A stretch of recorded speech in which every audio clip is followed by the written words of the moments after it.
Noah Hayes thought stopping for gas at midnight would be the simplest part of his drive home. He was wrong. Within minutes, he'd be facing armed robbers, discovering an FBI undercover operation, and making a split-second decision that would change everything. This is the story of a single father who stepped into the crossfire, only to find out the real danger was just beginning. Stay with me until the end and comment what city you're watching from so I can see how far this story travels. The rain hammered down like bullets against the roof of Noah Hayes' pickup truck, each drop exploding on impact with a fury that matched the storm churning in his chest. It was 11:47 p.m. on a Tuesday in late October, and the Georgia highway stretched before him like a black river, slick and treacherous under the sweep of his headlights. He'd been driving for 3 hours straight, his daughter Maddie asleep in the back seat, her small chest rising and falling beneath her favorite purple blanket, the one with the cartoon rabbits that she'd had since she was 3. Noah's hands gripped the steering wheel with the kind of tension that comes from exhaustion, layered over hypervigilance, a combination he'd never quite shaken since Afghanistan. His knuckles were white, the tendons standing out like cables under his skin. He was 36 years old, but some days he felt twice that, the kind of tired that sleep couldn't fix, the kind that lived in your bones. The fuel gauge blinked its orange warning for the third time, pulling him from his thoughts. He'd been ignoring it for the last 20 miles, hoping to push through to the next town, but Maddie had school in the morning and he had a shift at the garage at 6 a.m. He couldn't afford to run out of gas on some back road with his 7-year-old daughter in the car. "Come on, baby," he muttered to the truck, scanning the darkness for any sign of civilization. "Just a little further." As if in answer, a beacon of fluorescent light appeared through the rain-soaked windshield. A gas station, isolated and bright against the night like a lighthouse in a storm. The sign read, "Redmond's Stop and Go," in letters that had probably been read once, but had faded to a dull pink. It was the kind of place that existed in the gaps between towns, serving long-haul truckers, insomniacs, and people like Noah who just needed to get home. He pulled into the station, the tires hissing through puddles that reflected the harsh overhead lights. The place looked deserted except for a single car parked near the air pump, a beat-up Honda Civic with a college parking sticker on the back window. Noah cut the engine and sat for a moment, listening to the rain drum against the metal roof, watching Maddie sleep in the rearview mirror. She looked so peaceful, so safe.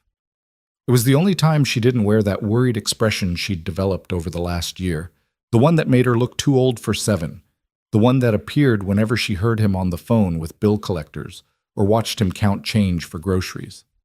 The expression that told him she understood more than any child should have to. Noah reached back and adjusted her blanket, tucking it around her shoulders.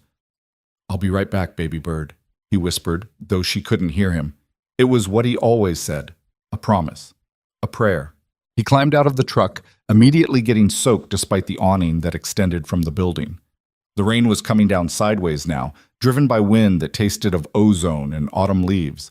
Noah hunched his shoulders and jogged toward the entrance, his boots splashing through puddles that reflected the neon beer signs in the windows. The electronic chime announced his arrival, a cheerful ding-dong that felt absurdly normal. Inside, the station was exactly what he'd expected. 3 aisles of overpriced snacks, a coffee station that looked like it had been brewing since the Clinton administration, and a wall of refrigerators humming with energy drinks and cheap beer. The air smelled like hot dogs that had been rotating on their rack for an indeterminate number of hours, and pine-scented cleaning solution that didn't quite mask the underlying odor of old cigarette smoke. Behind the counter stood a woman in her early 30s, blonde hair pulled back in a practical ponytail, wearing the standard-issue polo shirt with Redmond's embroidered over the breast pocket. She was reading something on her phone, her face illuminated by its blue glow. She glanced up when Noah entered, gave him a quick professional smile, then returned to her phone. Noah nodded in acknowledgement and headed for the coffee station. He needed caffeine more than oxygen right now. The coffee looked like motor oil and probably tasted worse, but he poured himself a large cup anyway, adding enough sugar to make it palatable. The warmth of the cup felt good in his hands, grounding him, pulling him back from the edge of exhaustion where his mind had been teetering. He grabbed a package of powdered donuts for Maddie, her favorite, though he'd never let her have them for breakfast on a school day, and a bottle of water for himself. As he approached the counter, he studied the clerk with the kind of assessment that had become second nature during his 3 tours overseas. She was fit, he noticed. Not gym fit, but the kind of lean muscle that came from actual physical work. Her posture was good, shoulders back, weight balanced on both feet. When she looked up at him again, her eyes did a quick scan of his face, his hands, his build, before settling on a polite, neutral expression. "Just these and 40 on pump 3, Noah said, setting the items on the counter and pulling out his wallet. "Long night?" the clerk asked, ringing up his purchases. Her voice was pleasant, professional, with just a hint of southern drought that suggested she was local. "Long drive," Noah replied. He swiped his debit card, mentally calculating how much this would leave him for the rest of the week. "Heading home." "Well, drive safe out there. This storm's supposed to get worse before it gets better." She handed him his receipt, and that's when Noah noticed her hands. The nails were trimmed short, practical. But it was her palms that caught his attention. There were calluses there, the kind you got from gripping things, from weapon handling. Noah's internal alarm system, the one that had kept him alive in Kandahar and Helmand province, began to quietly buzz. He glanced at the clerk again, reassessing. She met his eyes steadily, and for just a fraction of a second he saw something there that didn't match the bored gas station employee persona. A sharpness, an awareness. He was being paranoid, he told himself. This was Georgia, not Afghanistan. Not everyone with calloused hands was a soldier or a threat. Maybe she did CrossFit. Maybe she worked on a farm. Maybe... The electronic chime dinged again, and Noah's entire body went rigid. 2 men in black ski masks burst through the entrance, and the world shifted into that crystalline clarity that Noah had experienced in combat.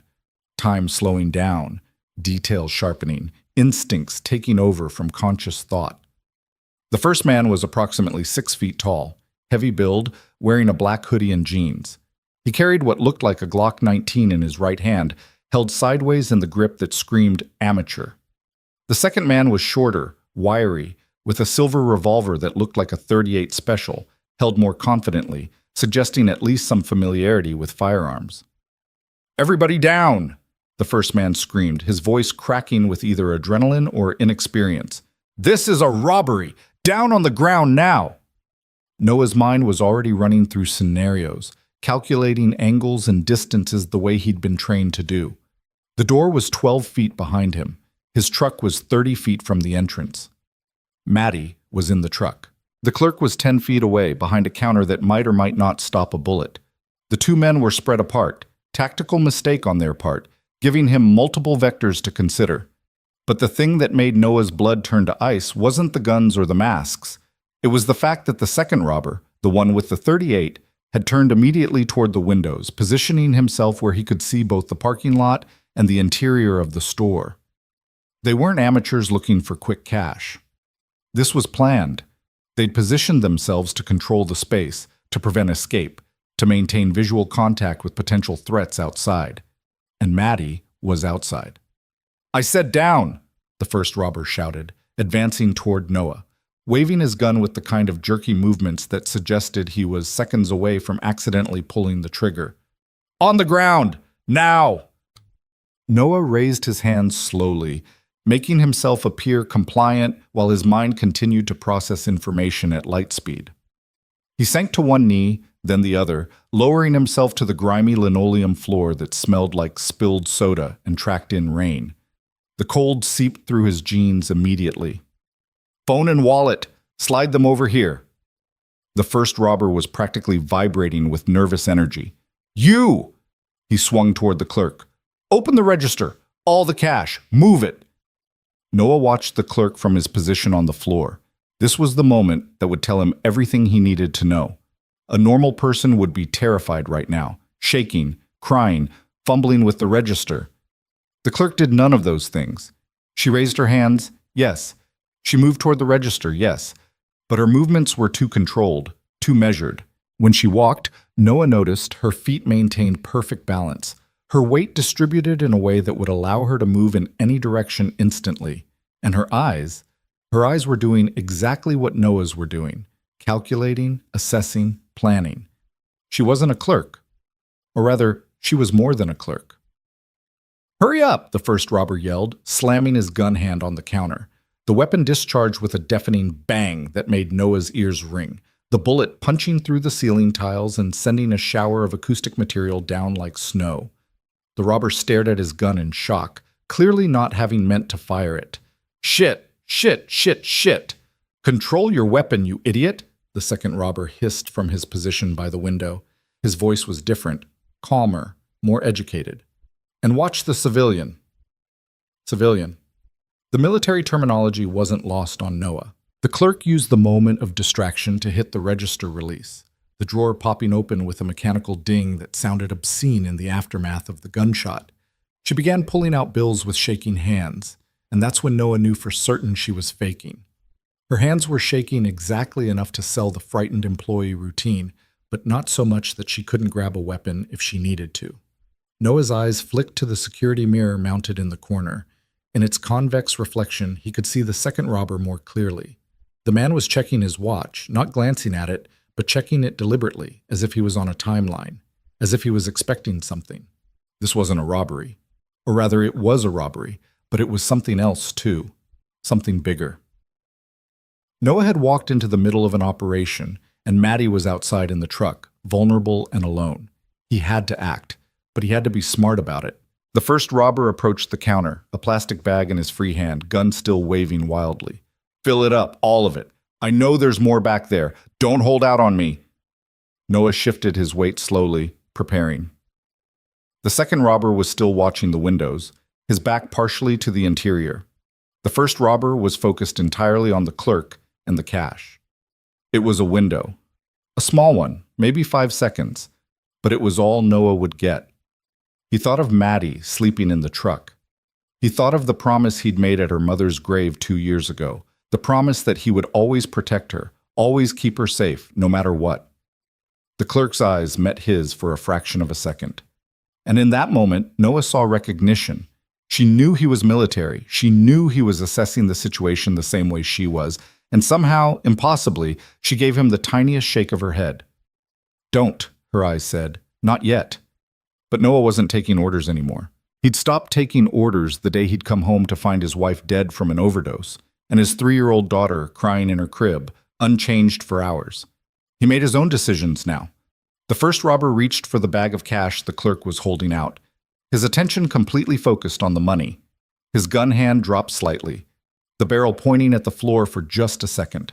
Noah exploded into motion. Years of training and combat experience took over, his body moving with a precision and speed that had been drilled into him through countless hours of practice. He surged up from the floor, closing the 10 feet to the counter in 3 explosive strides, his boots finding purchase on the wet linoleum despite the risk of slipping. The first robber's eyes went wide behind his mask as he registered the movement, but he was too slow, too inexperienced. Noah's right hand shot out and grabbed the robber's gun hand at the wrist, his grip like a steel trap, controlling the weapon and directing it away from any potential targets.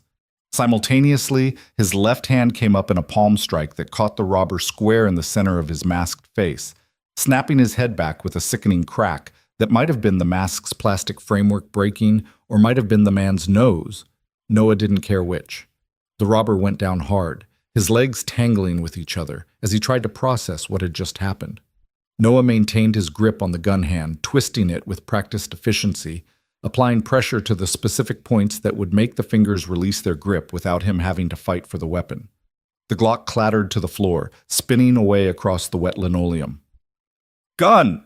the second robber shouted, swinging his revolver toward Noah. But the clerk was already moving. With a speed and fluidity that confirmed every suspicion Noah had harbored, she ducked below the counter and came up with a Glock 22 in her hands, not from the cash register, but from a hidden holster that must have been mounted underneath the counter. Her stance was perfect, her grip textbook, and the small gold badge that suddenly appeared clipped to her belt caught the fluorescent light. "FBI, drop your weapon!" she shouted, her voice completely different now, hard, commanding, authoritative.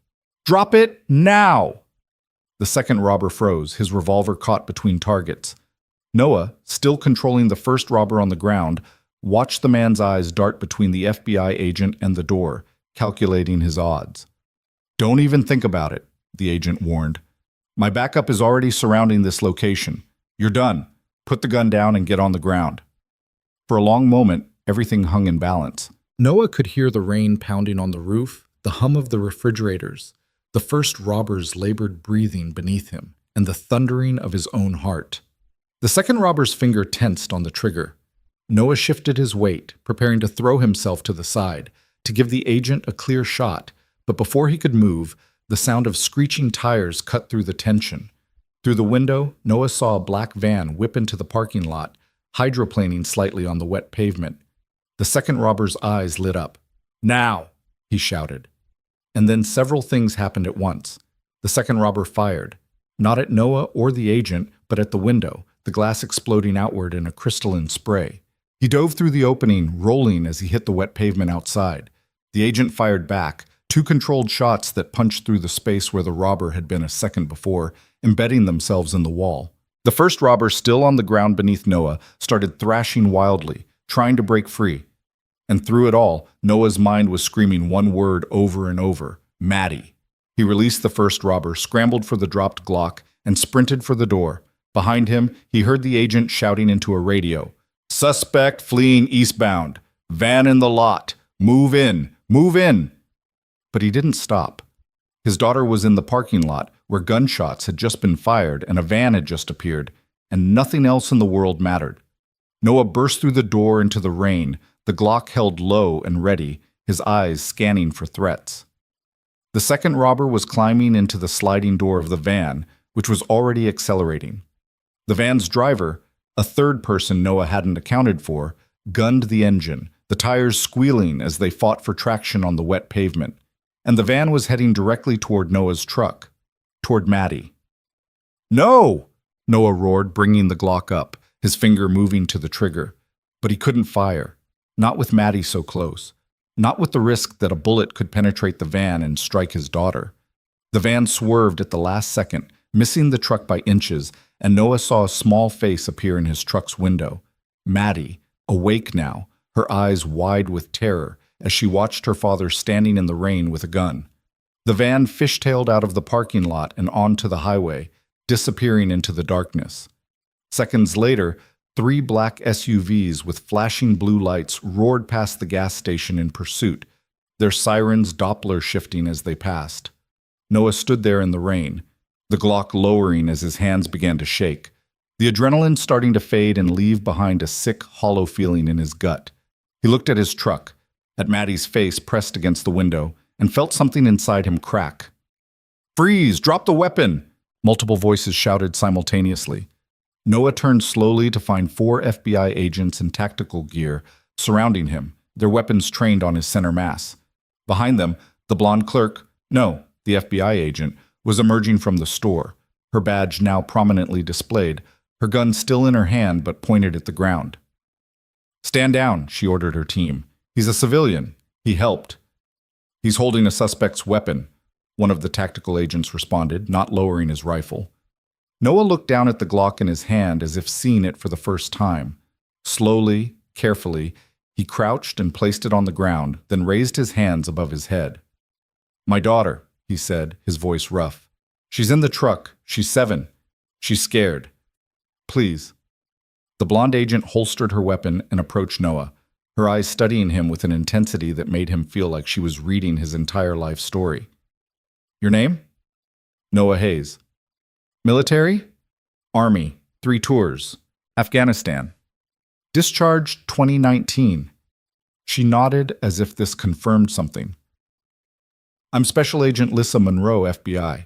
You just interfered with an 18-month federal investigation, Mr. Hayes, but you also probably saved my life and kept one of our suspects from getting away, so I'm not sure whether to arrest you or thank you. Noah's laugh was harsh and humorless. Can I check on my daughter first? Agent Monroe glanced at the truck, where Maddie's face was still pressed against the window, then back at Noah. For a moment, something soft passed across her features, something human beneath the federal agent facade. Yeah, she said quietly. Yeah, you can check on your daughter. Noah walked to the truck on legs that felt like they might give out at any moment, opened the door, and pulled Maddie into his arms. She was crying, her small body shaking, and Noah held her tight, whispering the words he always said when she was scared. "You're safe, baby bird. Daddy's got you. You're safe." But even as he said it, even as he stroked her hair and felt her tears soaking through his shirt, Noah knew that something had changed tonight. He'd pulled himself back into a world he'd spent 6 years trying to leave behind. A world of violence and threat assessment and split-second decisions that determined who lived and who died. And the worst part, the part that made his stomach turn, was that it had felt right. Natural. Like coming home to a house you'd never really left. Agent Monroe approached them, her tactical vest removed now, looking more human but no less serious. "Mr. Hayes, I need you to come to our field office to give a statement. It's not optional." Noah looked at Maddie, then at the agent. "I have to get her home. She has school tomorrow." "I understand. We'll have someone drive you both there. But we need to talk, and it can't wait." Monroe's voice softened slightly. "What you did tonight, you saw things. Things that could compromise an ongoing investigation if they became public. Things that could put people in danger. Do you understand?" Noah understood perfectly. He'd just become a liability, a civilian with information about a federal operation. They needed to know what he knew, what he'd seen, and whether he could be trusted to keep his mouth shut. "I understand," he said quietly. 20 minutes later, Noah and Maddie were in the back of an FBI vehicle, heading toward the field office in Atlanta. Maddie had fallen asleep again, exhausted from fear and tears, her head resting on Noah's lap. Through the rain-streaked window, Noah watched the dark Georgia landscape roll past and wondered how a simple stop for gas had turned into this. The field office was a nondescript building in a business park, the kind of place you could drive past 1,000 times without noticing. Inside, it was all fluorescent lights, industrial carpet, and the peculiar smell of government facilities, coffee, paper, and a faint chemical odor from the cleaning products. Agent Monroe led them to a conference room and arranged for someone to bring blankets and a pillow for Maddie, who was installed on a couch in an adjoining office. Noah watched through the glass door as his daughter curled up under a FBI-issued blanket, clutching her stuffed bunny, and felt a surge of anger at himself for putting her in this situation. "She'll be fine," Monroe said, setting 2 cups of coffee on the conference table. "I've got 2 kids myself. I know it's scary, but kids are more resilient than we think." Noah sat down heavily, accepting the coffee even though he knew it would taste terrible. "What happened back there?" "Really?" Monroe studied him for a long moment, as if deciding how much to reveal. Finally, she sat down across from him and folded her hands on the table. "How much do you know about organized crime structures?" "Not much. I fought insurgents, not mobsters." "Fair enough. Here's the short version.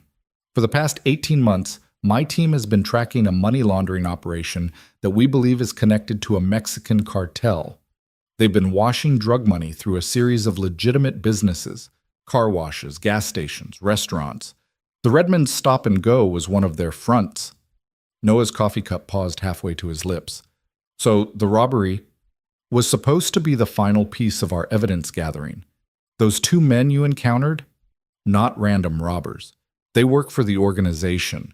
Their job tonight was to collect the laundered cash from the location and transport it to the next point in the chain. We had surveillance on 3 locations simultaneously.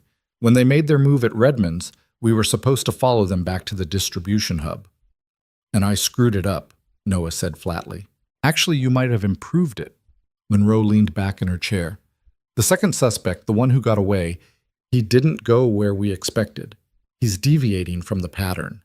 That tells me something's changed in the organization. Someone tipped them off, or they got spooked, or there's a shift in leadership we didn't know about." "The van," Noah said, remembering. "Your people were following it." "They lost it." Monroe's expression darkened. "It went off grid in a way that suggests sophisticated counter-surveillance. These people have resources, Mr. Hayes, money, technology, and clearly some tactical training." Noah processed this information, his combat-trained mind automatically beginning to analyze the implications. "The second robber, he used military terminology, called me a civilian." Monroe's eyes sharpened. "You caught that?" "Hard not to. We've suspected for a while that the organization has been recruiting former military personnel, men with training and skills who are having trouble transitioning back to civilian life. Men who need money and aren't too particular about where it comes from. She paused, letting that sink in. Men like you, potentially. Noah set his coffee cup down carefully, fighting to keep his voice level. I'm not for sale, Agent Monroe. I didn't say you were, but they don't know that. And that's what gives me an idea. She leaned forward, her eyes intense. What you did tonight at that gas station, the way you moved, the way you assessed the situation, the way you controlled the first suspect, that was professional-grade combat training, special forces level. Rangers, actually, 75th Regiment, but I wasn't Spec Ops. Close enough. Here's the thing, Mr. Hayes.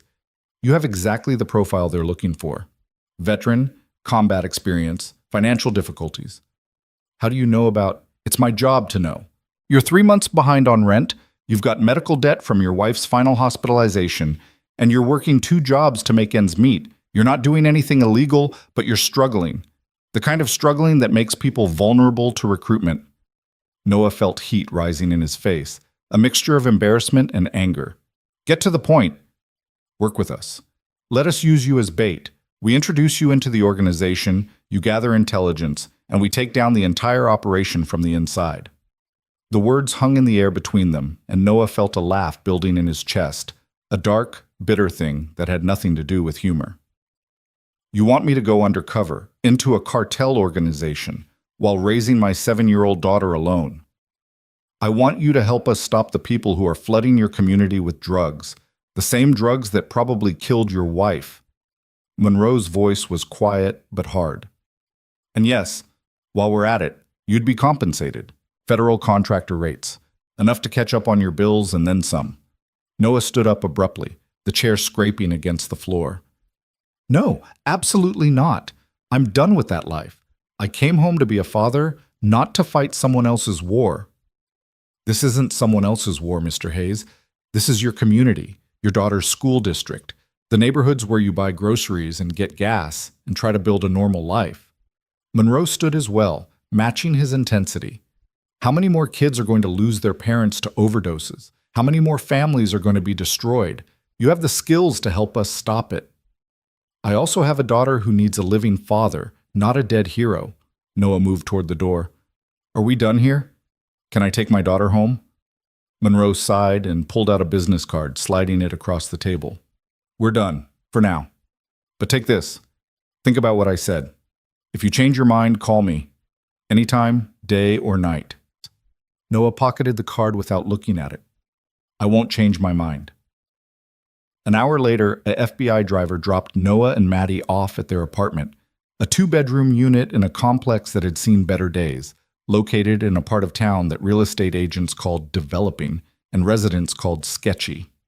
Noah carried Maddie up the stairs, her arms wrapped around his neck, her breath warm against his skin. Their apartment was exactly as they'd left it, clean but threadbare, furnished with thrift store finds and hand-me-downs. The walls were covered with Maddie's drawings and school projects, bright splashes of color that Noah had put up to hide the places where the paint was peeling. In the kitchen, the pile of unpaid bills still sat on the counter where he'd left them. Electric, water, rent, medical debt, student loans from the degree he'd never finished. Noah tucked Maddie into her bed, pulling her favorite purple blanket up to her chin. She stirred, her eyes opening slightly. "Daddy?" she whispered. "Those were bad men, weren't they?"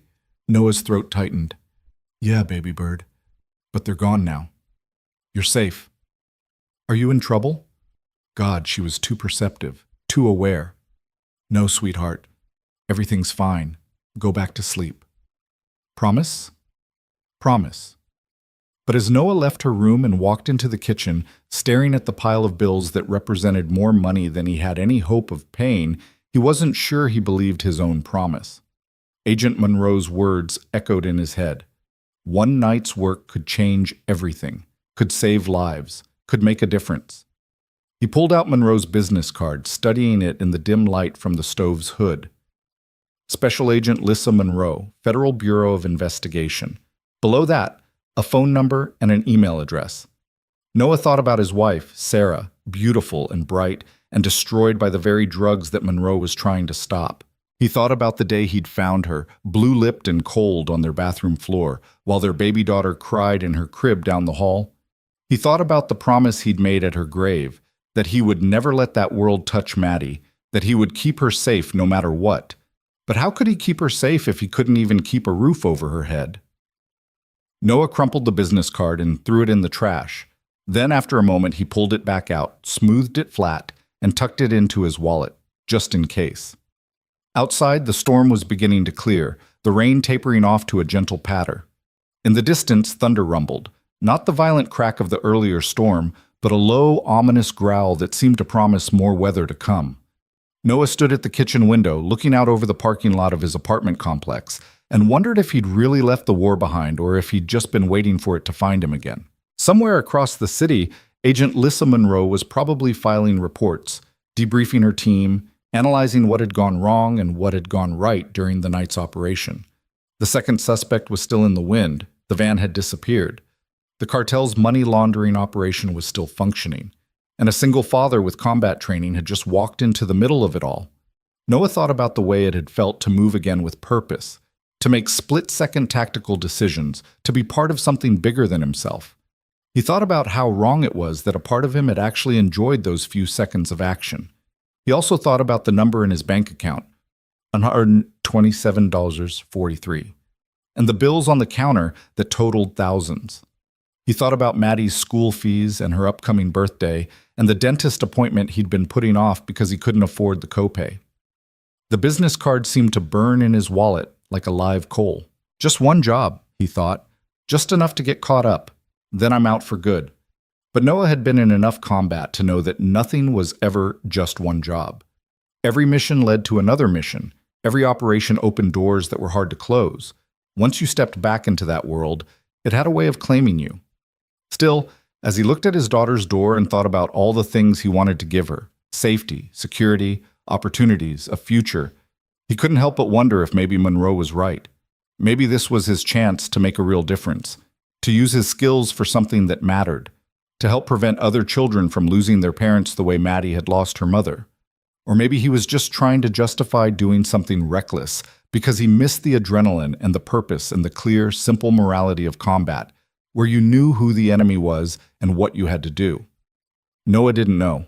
He was too tired to think clearly, too shaken by the night's events to trust his own judgment. Tomorrow, he decided. Tomorrow he would think about it clearly. Tomorrow he would make the smart decision, the safe decision, the responsible father decision. Tonight, he would just hold his daughter's future in his mind and try not to think about Special Agent Lissa Monroe's phone number burning a hole in his wallet, or the way his hands had moved with such practiced efficiency when violence had suddenly entered his world again. The storm outside had passed, but Noah could feel another one gathering on the horizon, one with his name on it, one that he wasn't sure he could avoid no matter how hard he tried. He checked on Maddie one more time, watching her sleep peacefully in the dim glow of her nightlight, then retreated to his own room. Sleep came hard and brought dreams of Afghan mountains and masked men and a van disappearing into darkness while somewhere his daughter called his name. And in the morning, when the sun rose over Atlanta and life went back to normal, or as normal as it ever got, Noah Hayes would have to decide whether to throw away Agent Monroe's business card or make a phone call that would change everything. But that was a problem for tomorrow's Noah. Tonight's Noah just wanted to forget that for a few terrifying, exhilarating moments, he'd felt more alive than he had in years. Morning came too soon, breaking through the thin curtains of Noah's bedroom with the kind of insistent brightness that made his exhausted eyes ache. He'd managed maybe 3 hours of sleep, his dreams a chaotic mix of gunfire and Maddie's terrified face pressed against the truck window. When his alarm went off at 5:30 a.m., he slapped it silent and lay there for a moment, staring at the water-stained ceiling, trying to convince himself that the previous night had been some kind of fever dream. But the bruises on his knuckles told him otherwise. So did the FBI business card sitting on his nightstand, where he'd placed it after pulling it from his wallet at 3 a.m. during one of his many wakeful moments.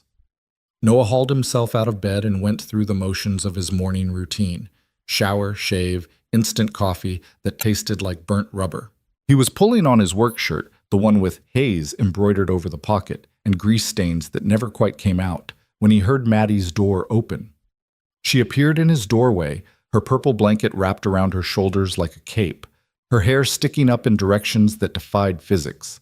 Her eyes were puffy from crying, and she looked at him with an expression that made his heart break. "Did last night really happen?" she asked quietly. Noah knelt down to her level, brushing a strand of hair from her face. "Yeah, baby bird, it really happened, but it's over now." "You had a gun." "It wasn't mine. I took it from one of the bad men so he couldn't hurt anyone." "Were you scared?" The question caught him off guard. Noah had spent years in combat zones, had faced down enemy fire and IEDs and situations that would have broken lesser men. But he'd never been as terrified as he was last night when that van had headed toward his truck. Toward her. "Yeah," he admitted, "I was scared, but you know what? Being scared doesn't mean you don't do what needs to be done. It just means you're smart enough to understand the danger." Maddie processed this, then threw her arms around his neck. "I don't want you to do dangerous things anymore." "I know, sweetheart, I know." Noah held her tight, breathing in the scent of her strawberry shampoo, feeling the weight of every promise he'd ever made to her. "How about we get you some breakfast and get you ready for school?" An hour later, after convincing Maddie to eat some oatmeal and helping her pack her backpack, Noah dropped her off at Pine Ridge Elementary. He watched her walk through those doors, her little backpack almost as big as she was, and felt that familiar ache of wanting to protect her from absolutely everything the world might throw at her. His shift at Morton's Auto Repair started at 7, and by the time Noah arrived, his boss Carl was already in the office, working through paperwork with a cigarette dangling from his lips, despite the clearly posted no smoking signs. "You look like hell, Hayes," Carl observed, not looking up from his invoices. "Rough night," Noah muttered, grabbing his toolbox from the locker. "Yeah, well, rough night or not, we got 6 cars backed up, and Mrs. Henderson's been calling about her Camry every hour on the hour. Says it's making a noise." "They're always making a noise," Noah replied, but he headed out to the garage bay anyway, grateful for the mindless routine of work.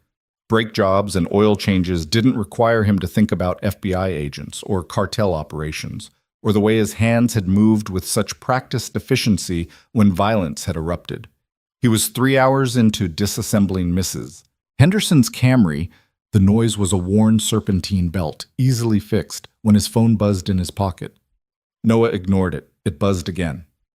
And again. With a sigh, he wiped his hands on a shop rag and pulled out his phone. 3 missed calls from a number he didn't recognize and a text message that made his stomach drop. "Mr. Hayes, this is Agent Monroe. We need to talk. It's urgent. The situation has developed overnight. Please call me as soon as possible." Noah stared at the message for a long moment. The smart thing would be to delete it, block the number, and go back to his life of oil changes and overdue bills. The smart thing would be to stay as far away from federal investigations as possible. He was still telling himself this when he found himself walking out to the parking lot and dialing Monroe's number. She answered on the first ring. "Mr. Hayes, thank you for calling back." "I haven't decided anything," Noah said immediately. "I just wanted to know what happened. Can you come to the field office? This isn't a conversation for the phone." "I'm at work." "This is more important than work, Mr. Hayes. Trust me." There was something in Monroe's voice, a tension, an urgency, that made Noah's combat instincts sit up and pay attention. "Give me an hour," he said, and hung up before she could respond. Carl wasn't happy about Noah leaving in the middle of a shift, but a mumbled excuse about a family emergency bought him a few hours. The drive to the FBI field office felt longer in daylight, the building somehow more intimidating when he could actually see it clearly. Noah parked his beat-up truck between 2 sleek government sedans and felt acutely aware of how out of place he was. Agent Monroe met him in the lobby, and Noah was struck by how different she looked from the gas station clerk he'd first encountered. Today, she was in a dark suit, her blonde hair down, and there were shadows under her eyes that suggested she'd gotten even less sleep than he had. "Follow me," she said without preamble, leading him through a maze of corridors to the same conference room from the previous night. But this time the room wasn't empty. 4 other people sat around the table, all wearing similar dark suits, all studying Noah with the kind of analytical intensity that made him feel like a specimen under a microscope. "Mr. Hayes, this is my team," Monroe began, gesturing around the table. "Special Agent Marcus Chen, our tech specialist, Special Agent Jennifer Parks, who handles financial crimes. Special Agent Raymond Torres, Tactical Operations, and this is Assistant Director Catherine Walsh, who's overseeing the entire investigation. Walsh was a woman in her 50s with steel gray hair and eyes that looked like they'd seen everything twice. She stood up and extended her hand. Mr. Hayes, Agent Monroe has told me quite a bit about you. Please, sit down. Noah shook her hand. Her grip was firm and professional, and took a seat, feeling increasingly like he'd walked into something much bigger than he'd anticipated. What's this about? Last night's operation was supposed to be routine surveillance, Walsh began, folding her hands on the table. We had 3 teams positioned at 3 different money laundering locations. When the collection crews showed up, we were going to follow them back to their distribution hub. Simple, clean, no direct confrontation. Then I showed up and everything went sideways, Noah said flatly. Actually, no. It was Agent Chen who spoke, pushing his glasses up his nose and sliding a tablet across the table toward Noah. What you did exposed something we didn't know was happening. Look at this. The tablet showed security footage from multiple angles, the gas station where Noah had intervened, but also 2 other locations. Noah watched as, at almost exactly the same time, collection crews arrived at all 3 sites. But unlike the attempted robbery at Redmond's Stop and Go, the other 2 locations went smoothly. Money changed hands, vans drove away, FBI surveillance teams followed at a distance. This is where it gets interesting, Chen continued, tapping the screen to fast forward.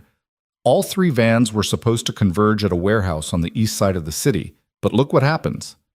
Noah watched as 2 vans arrived at the warehouse as expected, but the 3rd van, the one from Redmond's, the one that had gotten away, never showed up. Instead, according to the GPS tracking data that Chen pulled up, it had gone to a completely different location. They split off, Noah observed. Why? That's the million-dollar question, Monroe said, leaning forward. Either they were spooked by what happened at Redmond's or they were always planning to split off, Agent Torres interrupted. His voice had the gravelly quality of someone who'd spent too many years shouting orders over gunfire.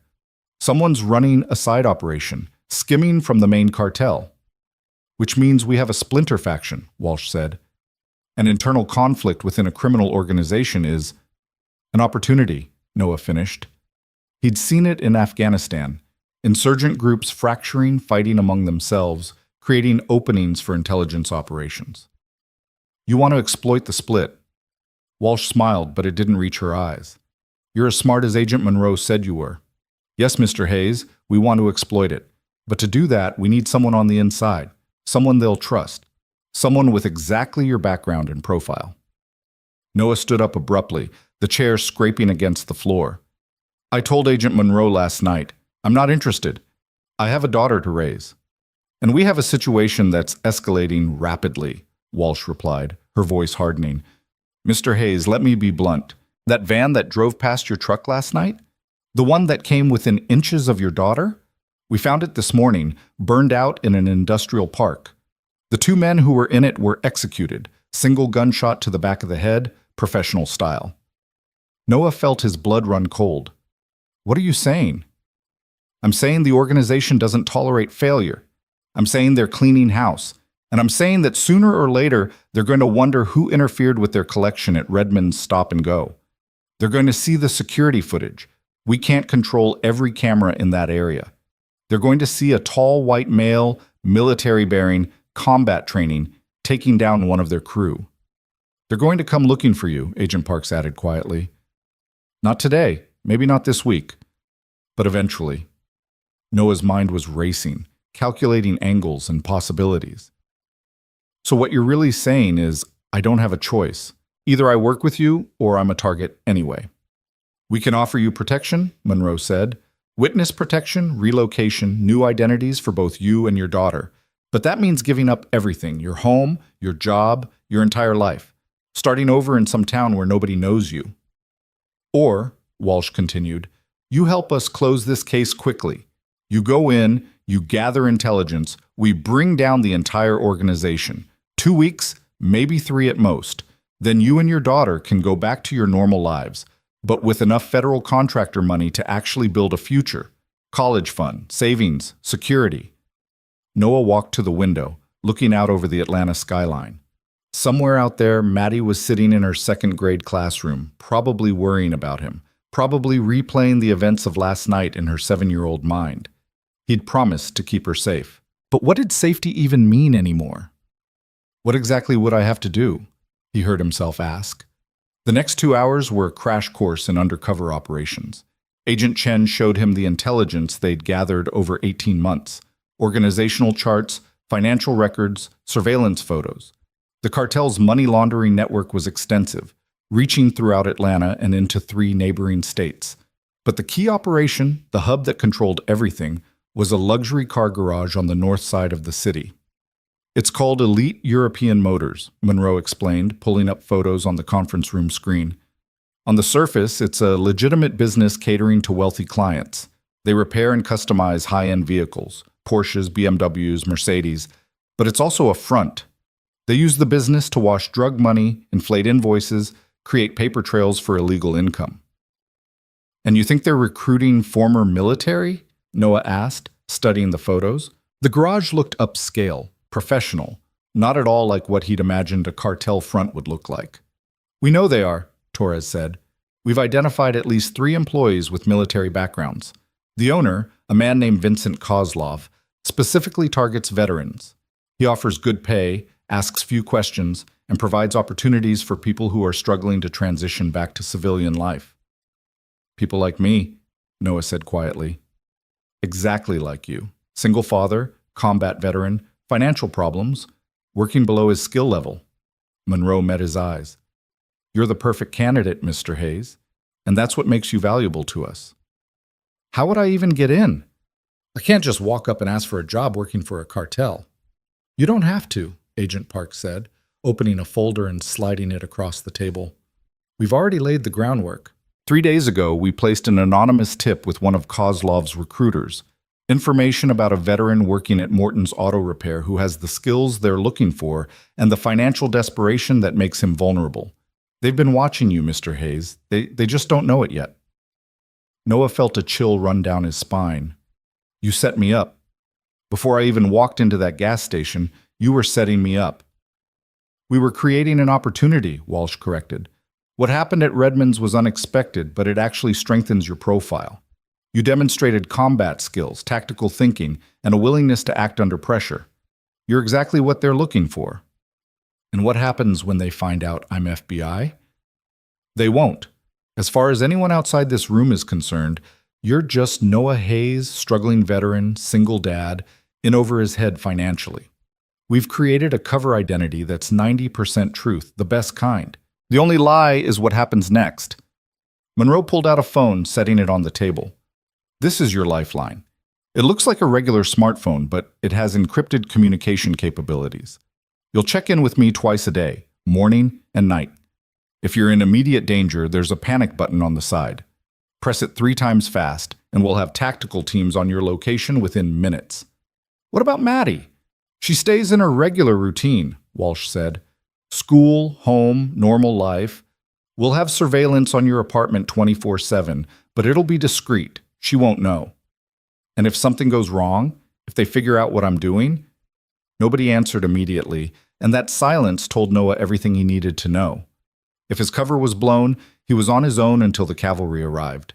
And in the world of organized crime, a lot could happen in the minutes it took for FBI tactical teams to respond. I need to think about it, Noah said finally. You have until tomorrow morning, Walsh replied. That's when Kozlov's recruiter is supposed to make contact. If you're not ready to commit by then, we'll have to go with Plan B. What's Plan B? Witness protection for you and your daughter, starting immediately. New city, new names, new life. No delay, no second chances. Walsh stood up, signaling the meeting was over. I know this is a lot to process, Mr. Hayes, but I need you to understand this isn't just about catching bad guys. This organization has distributed enough fentanyl to kill thousands of people. They've destroyed families, ruined communities, and they're not stopping. You have a chance to help us end it. Noah left the field office in a daze, climbing into his truck and sitting there for 10 minutes before he even started the engine. His hands were shaking, not from fear, but from the weight of the decision pressing down on him. Every choice led to danger. Stay out of it. and they might come after him anyway. Run, and he'd spend the rest of his life looking over his shoulder. Go in, and he might not come back out. He drove back to Morton's Auto Repair, finished Mrs. Henderson's Camry, and worked through the rest of his shift on autopilot. Carl noticed something was off and asked if everything was okay, but Noah just mumbled something about family stress and kept working. The familiar rhythm of mechanical work usually calmed his mind, but today it did nothing to quiet the storm of thoughts racing through his head. At 3:15 p.m., Noah picked up Maddie from school. She climbed into the truck with her backpack and a drawing she'd made in art class, a picture of their apartment building with the two of them standing in front holding hands under a rainbow. "Look what I made, Daddy," she said, her voice bright with the resilience of childhood. Last night's terror had already started to fade for her, processed and filed away in whatever mental compartment 7-year-olds used to deal with trauma. "It's beautiful, baby bird," Noah said, and meant it. "We'll put it on the fridge when we get home." "Mrs. Patterson said we're doing a unit on families next week. We have to bring in photos and talk about our family history." Maddie paused, then added quietly, "I'm going to talk about Mommy. Is that okay?" Noah's throat tightened. "Of course it's okay. Mommy would love that." They stopped for groceries on the way home, the cheap store brand stuff that Noah could afford, stretching every dollar as far as it would go. Maddie helped him load the bags into the truck, chattering about her day, about her friend Emma, who'd gotten in trouble for talking during reading time, about the science project they were starting next week. Normal life. This was normal life. The life Noah had fought to build after coming home from war, after losing Sarah, after deciding that he was done with violence and danger and everything that came with that world. But as he carried groceries up the stairs to their apartment, he couldn't shake Agent Walsh's words. This organization has destroyed families, ruined communities. How many more kids were going to lose parents to overdoses? How many more families were going to be shattered the way his had been? That night, after dinner, spaghetti with sauce from a jar, garlic bread from the day-old rack, Noah helped Maddie with her homework at the kitchen table. Simple addition problems, reading comprehension questions about a story about a dog who saved his family from a fire. When she struggled with a math problem, Noah walked her through it patiently, breaking it down into steps she could understand. This was what mattered. This quiet evening at the kitchen table, helping his daughter learn, building a life that was safe and stable and normal. But the unpaid bills still sat on the counter, a constant reminder that safe and stable required money they didn't have. And somewhere in the city, a criminal organization was moving drugs and destroying lives, recruiting vulnerable veterans and exploiting their skills for profit. After tucking Maddie into bed, 2 stories tonight, because she asked nicely and because Noah couldn't shake the feeling that everything was about to change, he sat in the kitchen with a beer he couldn't really afford and Agent Monroe's phone sitting on the table in front of him. He could just throw it away. Tell them no. Take his chances with witness protection or with hoping the cartel never connected him to the gas station incident, or he could make the call. Step back into the world he'd sworn he was done with, risk everything for the chance to make a real difference. Noah thought about Sarah, about the way addiction had slowly stolen her from him until the woman he'd married had become a stranger. He thought about the day he'd found her body, about the needle still in her arm, about the fact that somewhere out there, someone had sold her the drugs that killed her. Someone who didn't care that she was a wife, a mother, a human being with people who loved her. Someone like the people Monroe was trying to stop. His phone, his regular phone, not the FBI one, buzzed with an incoming text. Unknown number. Noah's heart rate kicked up as he opened it. "Mr. Hayes, my name is Daniel Reeves. I represent a business opportunity that might interest you. Elite European Motors is looking for experienced mechanics with your particular skill set. Would you be available to meet tomorrow morning, 9 a.m.? The pay is significantly better than your current position. Please reply to confirm." Noah stared at the message for a long moment. This was it. The moment Walsh had warned him about. The recruiter making contact. He had until morning to decide, but the decision was essentially being made right now. He could ignore the text, block the number, call Monroe and tell her to arrange witness protection, or he could respond, set up the meeting, walk through the door that was opening in front of him. Noah stood up and walked to Maddie's room, opening her door quietly. She was asleep, her stuffed bunny tucked under one arm. her face peaceful in the glow of her nightlight. He stood there for a long time, watching her breathe, thinking about all the promises he'd made to her and to himself. Then he went back to the kitchen, picked up his regular phone, and typed out a response. 9 a.m. works. I'll be there. He hit send before he could change his mind, then immediately picked up the FBI phone and called Monroe. She answered on the second ring. Hayes? I'm in, Noah said simply. But we need to establish ground rules. I'm not doing this for the money, and I'm not doing it because you backed me into a corner. I'm doing it because my daughter deserves to grow up in a world where people like this don't exist. Understood. What do you need from us? Protection for Maddie. Real protection, not just surveillance. If this goes sideways, I need to know she'll be safe. You have my word. What else? If I tell you to pull me out, you pull me out. No questions, no hesitation. I'm not expendable, Agent Monroe. I'm a father first, an asset second. There was a pause, then Monroe said quietly, Fair enough. The meet is at 9. Yeah, Elite European Motors. We'll have eyes on the location. I'll brief you on what to expect and what to look for. Can you come in early tomorrow, say 7? Noah thought about his shift at Morton's, about Carl's face when he'd have to call in again. He'd probably lose the job, but if this worked, he wouldn't need it. And if it didn't work, he'd probably be dead or in witness protection, so the job wouldn't matter anyway. I'll be there at 7, he confirmed. Hayes? Monroe's voice softened slightly. For what it's worth, I think you're doing the right thing. Yeah, well, ask me again in a week, if I'm still alive to answer. He hung up and sat there in the dark kitchen, finishing his beer, listening to the sounds of the apartment building settling around him, muffled television from next door, footsteps overhead, the distant wail of a siren somewhere in the city. Noah had made his decision. Tomorrow morning, he would walk into Elite European Motors and begin the process of infiltrating a criminal organization. He would lie, manipulate, and pretend to be someone he wasn't. He would use his military training not to protect his country, but to gather intelligence for an FBI operation. And if he succeeded, maybe he could help prevent other families from being destroyed the way his had been.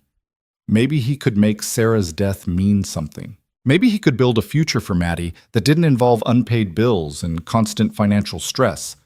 Or maybe he would get himself killed, leaving his daughter an orphan.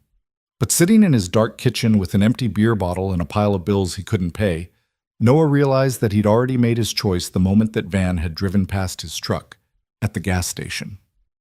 The moment he'd seen Maddie's terrified face in the window. The moment he'd remembered what it felt like to have purpose beyond just surviving day to day. He was going back to war. But this time, the battlefield was his own city. The enemy wore business suits instead of tactical gear, and the stakes were his daughter's future. Noah cleaned up the kitchen, checked the locks on the door twice, a habit from his combat days that he'd never quite broken, and went to bed. Sleep came easier than he'd expected, probably because his body was too exhausted to care what his mind was worried about. And in the morning, when the alarm went off at 5:30 a.m., Noah Hayes got up and began preparing for the most dangerous mission of his life. Not in some foreign country, but in his own backyard, fighting an enemy that destroyed lives with products instead of bullets. He showered, dressed in his best jeans and a clean button-down shirt, and stood in front of the bathroom mirror practicing the persona he would need to project, desperate but competent, skilled but morally flexible, in need of money, and not too particular about where it came from. A man exactly like the one he could have become if he'd made different choices after coming home from Afghanistan. The thought was sobering. The line between who he was and who he was pretending to be wasn't as thick as he'd like to believe. Given enough pressure, enough desperation, enough erosion of hope, any man could become someone he didn't recognize. Noah kissed Maddie goodbye while she was still sleeping, leaving a note on her pillow that he'd pick her up from school like always, and headed out into the early morning darkness. The FBI field office was mostly empty at this hour, but Monroe was there, along with Agent Chen, both of them looking like they'd been up all night. Okay, Hayes, Monroe said, setting a cup of coffee in front of him that actually smelled decent. Let's make sure you're ready for this. The briefing took 90 minutes, and by the end of it, Noah's head was swimming with details, cover story elements, and operational protocols that would have made his Army training seem simple by comparison. Agent Chen had walked him through the encrypted phone's features 3 times, making him practice the panic button sequence until he could do it without thinking. Monroe had drilled him on the cover story until Noah could recite his fabricated financial troubles and moral flexibility without hesitation. "Remember," Monroe said, leaning against the conference table with her arms crossed, "Vincent Kozlov is smart. He's been running this operation for 5 years without getting caught because he's careful and he's paranoid. He'll test you, push you, look for any sign that you're not who you claim to be." "What kind of tests?" Noah asked, draining the last of his coffee. "Could be anything. Background check, social media deep dive, showing up at your apartment unannounced. He might even stage something to see how you react under pressure." Monroe pulled up a photo on the tablet, sliding it across to Noah. "This is Kozlov." The man in the photo was in his late 40s, with silver hair styled impeccably, wearing an expensive suit that probably cost more than Noah made in 3 months. He had the kind of face that could have belonged to a corporate executive or a college professor. Intelligent, refined, utterly unremarkable. Except for his eyes. Even in a photograph, there was something cold in those eyes, something that calculated value and threat with equal precision. Russian mob? Noah guessed. His father was, back in Moscow. Vincent came to the U.S. when he was 12, got educated at Georgia Tech, started the car garage as a legitimate business. But the family connections were always there, and when the cartels needed someone to wash their money through the Southeast, Kozlov was perfect. American citizen, clean record, respectable businessman. Agent Chen pulled up more files.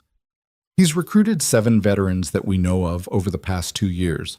4 are still working for him. The other 3 are dead. Noah's head snapped up. Dead how? 2 overdoses, 1 car accident, all ruled accidental or natural causes, but the timing was suspicious. Each one had been with the organization for 6 to 8 months, right around the time they'd have accumulated enough knowledge to be dangerous if they decided to talk. So he cycles through employees, uses them up, and throws them away. Noah felt a familiar anger building in his chest, the same rage he'd felt when he learned about contractors overseas who'd exploited local populations for profit. "Which is why we need to move fast," Monroe said. "Get in, gather evidence, get out. 2 weeks maximum. We're not trying to build a RICO case here. We just need enough to justify raids on all their operations simultaneously. Financial records, shipment schedules, connections to the cartel. Kozlov keeps most of the sensitive information on a computer in his office. If you can get access to that, we can shut this whole thing down. And if I can't get access? If they keep me doing grunt work in the garage? Then you document everything you can and we find another way. But Hayes," Monroe's expression grew serious. "Do not try to be a hero. Do not take unnecessary risks. You're an intelligence asset, not an action hero. Observe, record, report. That's it." Noah nodded, but part of him wondered if it would really be that simple. Combat had taught him that plans rarely survived contact with the enemy, and something told him this operation would be no different. At 8:45 a.m., Noah pulled his truck into the parking lot of Elite European Motors. The facility was impressive, a modern building with floor-to-ceiling windows showcasing at least a dozen high-end vehicles in various states of repair or customization. A Porsche 911 sat on a lift, its engine exposed like a mechanical heart. A Mercedes G-Wagon gleamed under the showroom lights, looking like it had just rolled off the factory floor. Everything about the place screamed money and professionalism. Nothing about it suggested criminal enterprise. Noah checked his appearance in the rearview mirror one last time, then climbed out of his truck, acutely aware of how out of place his beat-up Ford looked among the luxury vehicles. The encrypted phone sat in his pocket, a small weight that felt like it weighed 1,000 pounds. The front door chimed when he entered, and a receptionist looked up from her computer with a bright professional smile. She was young, maybe 25, with dark hair pulled back in a sleek ponytail and the kind of polished appearance that suggested this was more than just a garage job to her. "Good morning," she said. "Can I help you?" "Noah Hayes, I have a 9 o'clock appointment with Daniel Reeves." "Of course, Mr. Hayes, please have a seat. Mr. Reeves will be with you shortly. Can I get you some coffee? Water?" "Coffee would be great, thanks." Noah sat in one of the leather chairs in the waiting area, trying not to look like he was cataloging everything he saw. The magazines on the coffee table were all high-end automotive publications. The artwork on the walls featured vintage racing posters and photographs of exotic cars. Through the windows into the garage bays, he could see at least 6 mechanics working, all wearing clean uniforms, all moving with the efficiency of people who knew exactly what they were doing. The receptionist returned with coffee in a real ceramic mug, not a disposable cup. "Mr. Reeves will be right out. He's just finishing up a call." Noah sipped the coffee. It was excellent, far better than anything he'd had in months, and waited. His military training had taught him patience, the ability to sit still and quiet, while his mind stayed alert and processing. He noted the security cameras in the corners, the keypad entry system on the door leading to the back offices, the way the receptionist's computer screen was angled so nobody in the waiting area could see it. Professional. Careful. Controlled. After precisely 3 minutes, a door opened and a man emerged. He was in his 30s, tall and lean, wearing khakis and a polo shirt with the Elite European Motors logo. His handshake was firm, his smile friendly, but his eyes did a quick, assessing scan of Noah that felt almost military in its efficiency. "Mr. Hayes, I'm Daniel Reeves. Thanks for coming in on short notice." His accent was pure Georgia, the kind that came from growing up in Atlanta's suburbs. "Why don't we talk in my office?" Noah followed him through the keypad door.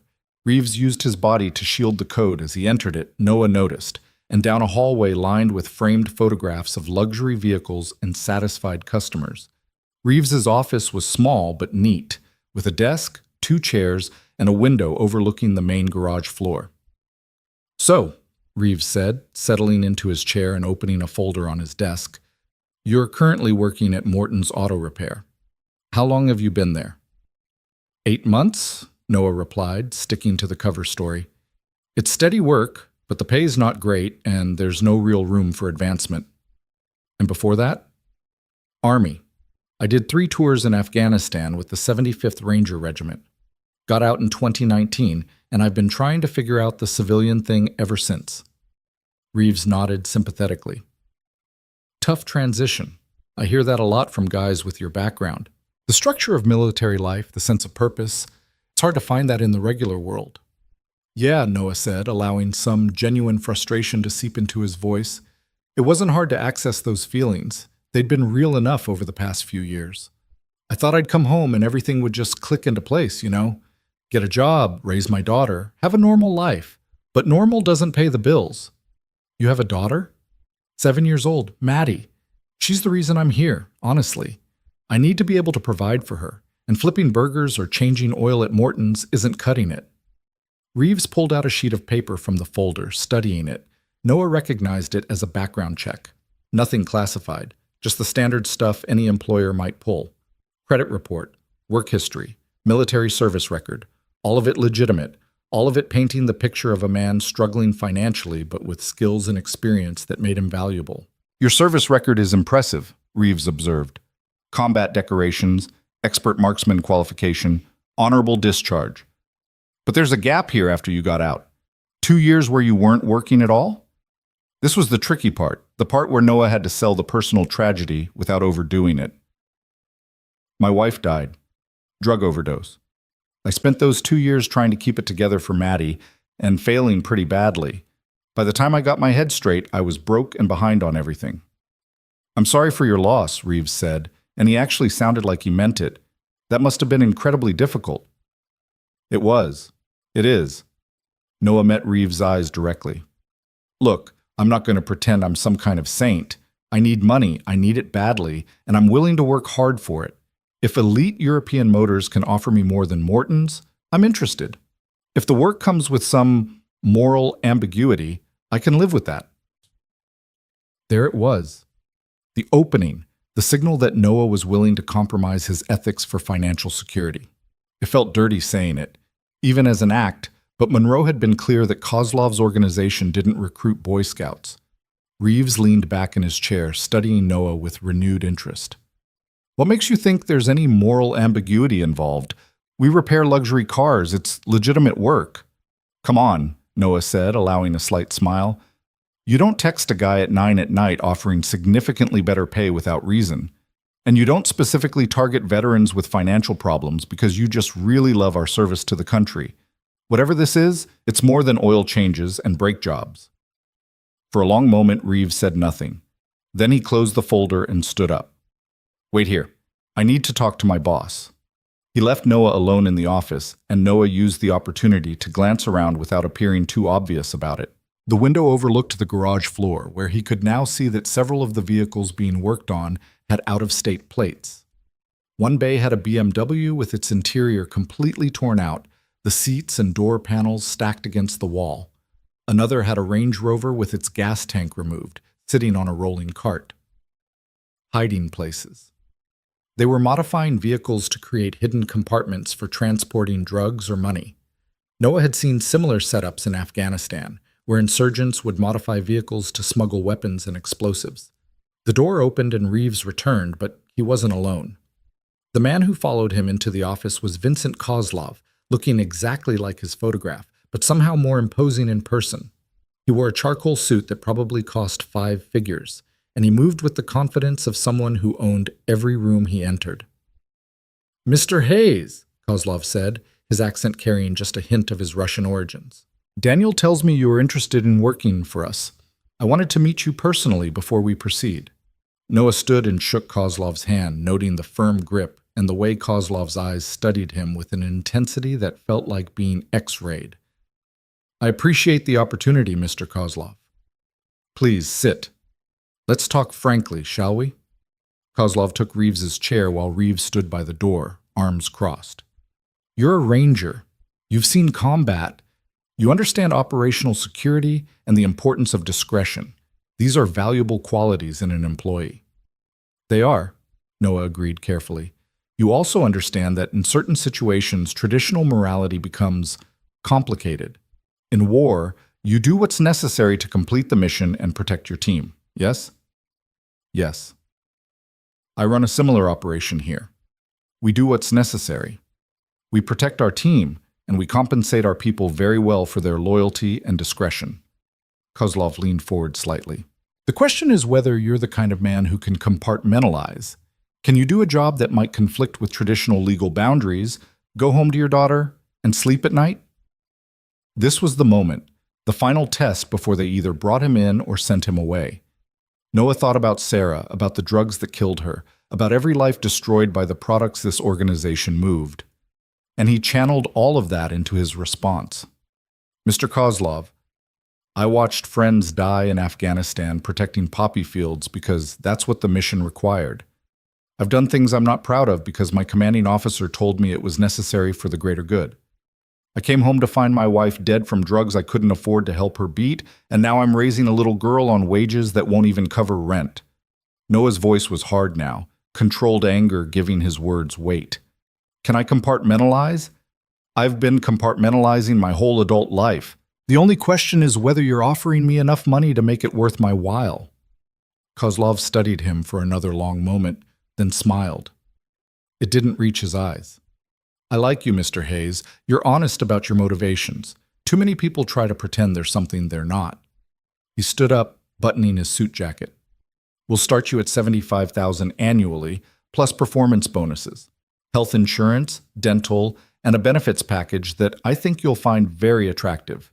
You'll work in our modification department initially, helping with vehicle customization. The hours can be irregular, but the work is straightforward." $75,000. It was more money than Noah had made in the past 3 years combined. For a moment, he understood exactly why veterans got pulled into this. When you were drowning in debt and someone threw you a rope, you didn't ask too many questions about where it came from. "When do I start?" Noah asked. "Tomorrow, 8 a.m. Daniel will handle your onboarding paperwork." Kozlov moved toward the door, then paused. "One more thing, Mr. Hayes. We're very careful about who we bring into our organization. In the next few days, you may notice some of my people, let's say, verifying your story. Don't be alarmed. It's standard procedure. As long as everything you've told us is true, you'll have nothing to worry about." After Kozlov left, Reeves spent another 30 minutes walking Noah through employment paperwork that all looked surprisingly legitimate. W-4 forms, direct deposit information, employee handbook, everything a normal job would require. The cognitive dissonance was jarring. Noah left Elite European Motors at 10:30 a.m. with a start date for the next morning and a head full of information that he needed to relay to Monroe immediately. He drove 3 blocks, pulled into a shopping center parking lot, and called her on the encrypted phone. "I'm in," he said when she answered. "First day is tomorrow at 8. "How did it go?" "Kozlov interviewed me personally. He's careful, professional, and he flat out told me they're going to verify my background. We need to make sure everything holds up." "It will. What else did you see?" Noah described the vehicle modifications he'd observed, the security protocols, the layout of the facility. Monroe listened without interrupting, and he could hear her typing notes on the other end. "Good work," she said when he finished. "That confirms what we suspected about the vehicle transport operation. Once you're inside and working, your priority is documenting everything. Take mental notes, memorize details, but don't write anything down and don't take photos unless you're absolutely certain you won't be caught." "What about Kozlov's computer? You said that's the priority." "It is, but don't push for access too soon. You need to establish trust first, become part of the operation. Give it at least a week before you even think about trying to get into his office." A week. 7 days of pretending to be someone he wasn't, of working alongside criminals, of lying to Maddie about where he was and what he was doing. Noah closed his eyes and leaned his head back against the truck's seat. "Hayes, you okay?" "Yeah," he said, though he wasn't sure it was true. "Yeah, I'm fine. I need to go. I have to quit my job at Morton's and pick up Maddie from school." "Remember the check-in protocol, morning and night every day. If you miss a check-in, we assume you're compromised and we come in fast." "Understood." Noah hung up and sat in his truck for a few more minutes, watching normal people go about their normal lives, grocery shopping, running errands, heading to lunch meetings. None of them knew that just a few miles away, a criminal organization was operating in plain sight, destroying lives with products hidden in luxury vehicles. The conversation with Carl at Morton's Auto Repair was brief and unpleasant. Noah gave a vague excuse about a family situation requiring him to take a better-paying job immediately, and Carl's disappointment was obvious but tempered by understanding. Good mechanics were hard to find, but men with families to support needed to do what they needed to do. When Noah picked up Maddie from school that afternoon, she bounded out of the building with her backpack bouncing and a huge smile on her face. Whatever fear she'd felt from the gas station incident had faded into the resilience of childhood, replaced by excitement about a field trip her class was planning. "Daddy, we're going to the aquarium next month. Can I get a permission slip signed? Mrs. Patterson says we're going to see sharks and jellyfish, and maybe even a whale shark, which isn't actually a shark at all, but it's called that because—" "Slow down, baby bird," Noah laughed, helping her into the truck. "Yes, I'll sign the permission slip. When do you need it?" "Next week. And it costs $20 for the trip and lunch." Her enthusiasm dimmed slightly. "Is that too much?" $20. 2 weeks ago, it would have been a stretch. Now, with the job at Elite European Motors, it was nothing. The irony wasn't lost on Noah. He could suddenly afford to give his daughter the life she deserved because he was working for the same kind of organization that had killed her mother. "It's fine, sweetheart. We'll make it work." That evening, after dinner and homework and the bedtime routine, Noah sat in his kitchen with a beer and tried to process everything that had happened. In less than 24 hours, he'd gone from working-class mechanic to federal informant embedded in a criminal organization. He'd lied to a dangerous man with cold eyes and gotten away with it. He'd crossed a line that he wasn't sure he could uncross. The encrypted phone buzzed with a message from Monroe. "First day tomorrow. Remember, observe, document, report. Don't take chances. Your daughter needs you alive." Noah typed back a simple acknowledgement, then opened his regular phone and looked at his photo gallery. Pictures of Maddie dominated the collection. First day of school, birthday parties, random moments of her laughing or playing or just being a kid. And scattered among them, older photos of Sarah from before the addiction took hold, young and beautiful and full of life, with no idea what was waiting for her in the years ahead. "I'm doing this for both of you," Noah whispered to the empty kitchen. "I'm doing this so other families don't go through what we did." He hoped it was true. He hoped he wasn't just rationalizing a bad decision, telling himself a noble story to justify walking back into danger. But either way, tomorrow morning he would show up at Elite European Motors and begin his new job as a criminal's employee. The thought should have terrified him. Instead, it felt oddly familiar, like returning to a war zone after too much time in safe areas. His body recognized the approaching danger and was preparing for it with a mixture of adrenaline and focus that he'd almost forgotten existed. Noah finished his beer, checked the locks, looked in on Maddie one last time, and tried to sleep. His dreams were fractured and anxious. Images of Kozlov's cold eyes, modified vehicles full of drugs, Maddie's face in the truck window, Sarah's lifeless body on the bathroom floor. He woke up multiple times, checking his phone for the time, counting down the hours until he had to report to his new job. At 7:45 a.m. the next morning, Noah pulled into the Elite European Motors parking lot dressed in the work clothes they'd provided. Dark blue coveralls with his name embroidered over the pocket, steel-toed boots, a company cap. He looked like a legitimate employee of a legitimate business. The perfect disguise. Daniel Reeves met him at the entrance with a tablet and a friendly smile. "Ready for your first day?" "As ready as I'll ever be." The onboarding process was thorough and professional. Reeves walked him through the facility, introducing him to other employees, most of whom gave him the kind of assessing looks that suggested they'd been through similar vetting processes. The garage was divided into several sections: the main repair bays where legitimate customer work was performed, a customization area where the modifications happened, and a lock section at the back that Reeves didn't show him.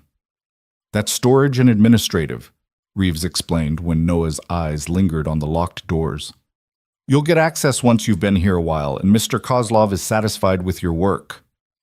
Noah's supervisor was a man named Marcus Webb, a former Marine with tattoos covering both arms and a no-nonsense attitude that reminded Noah of his drill sergeants.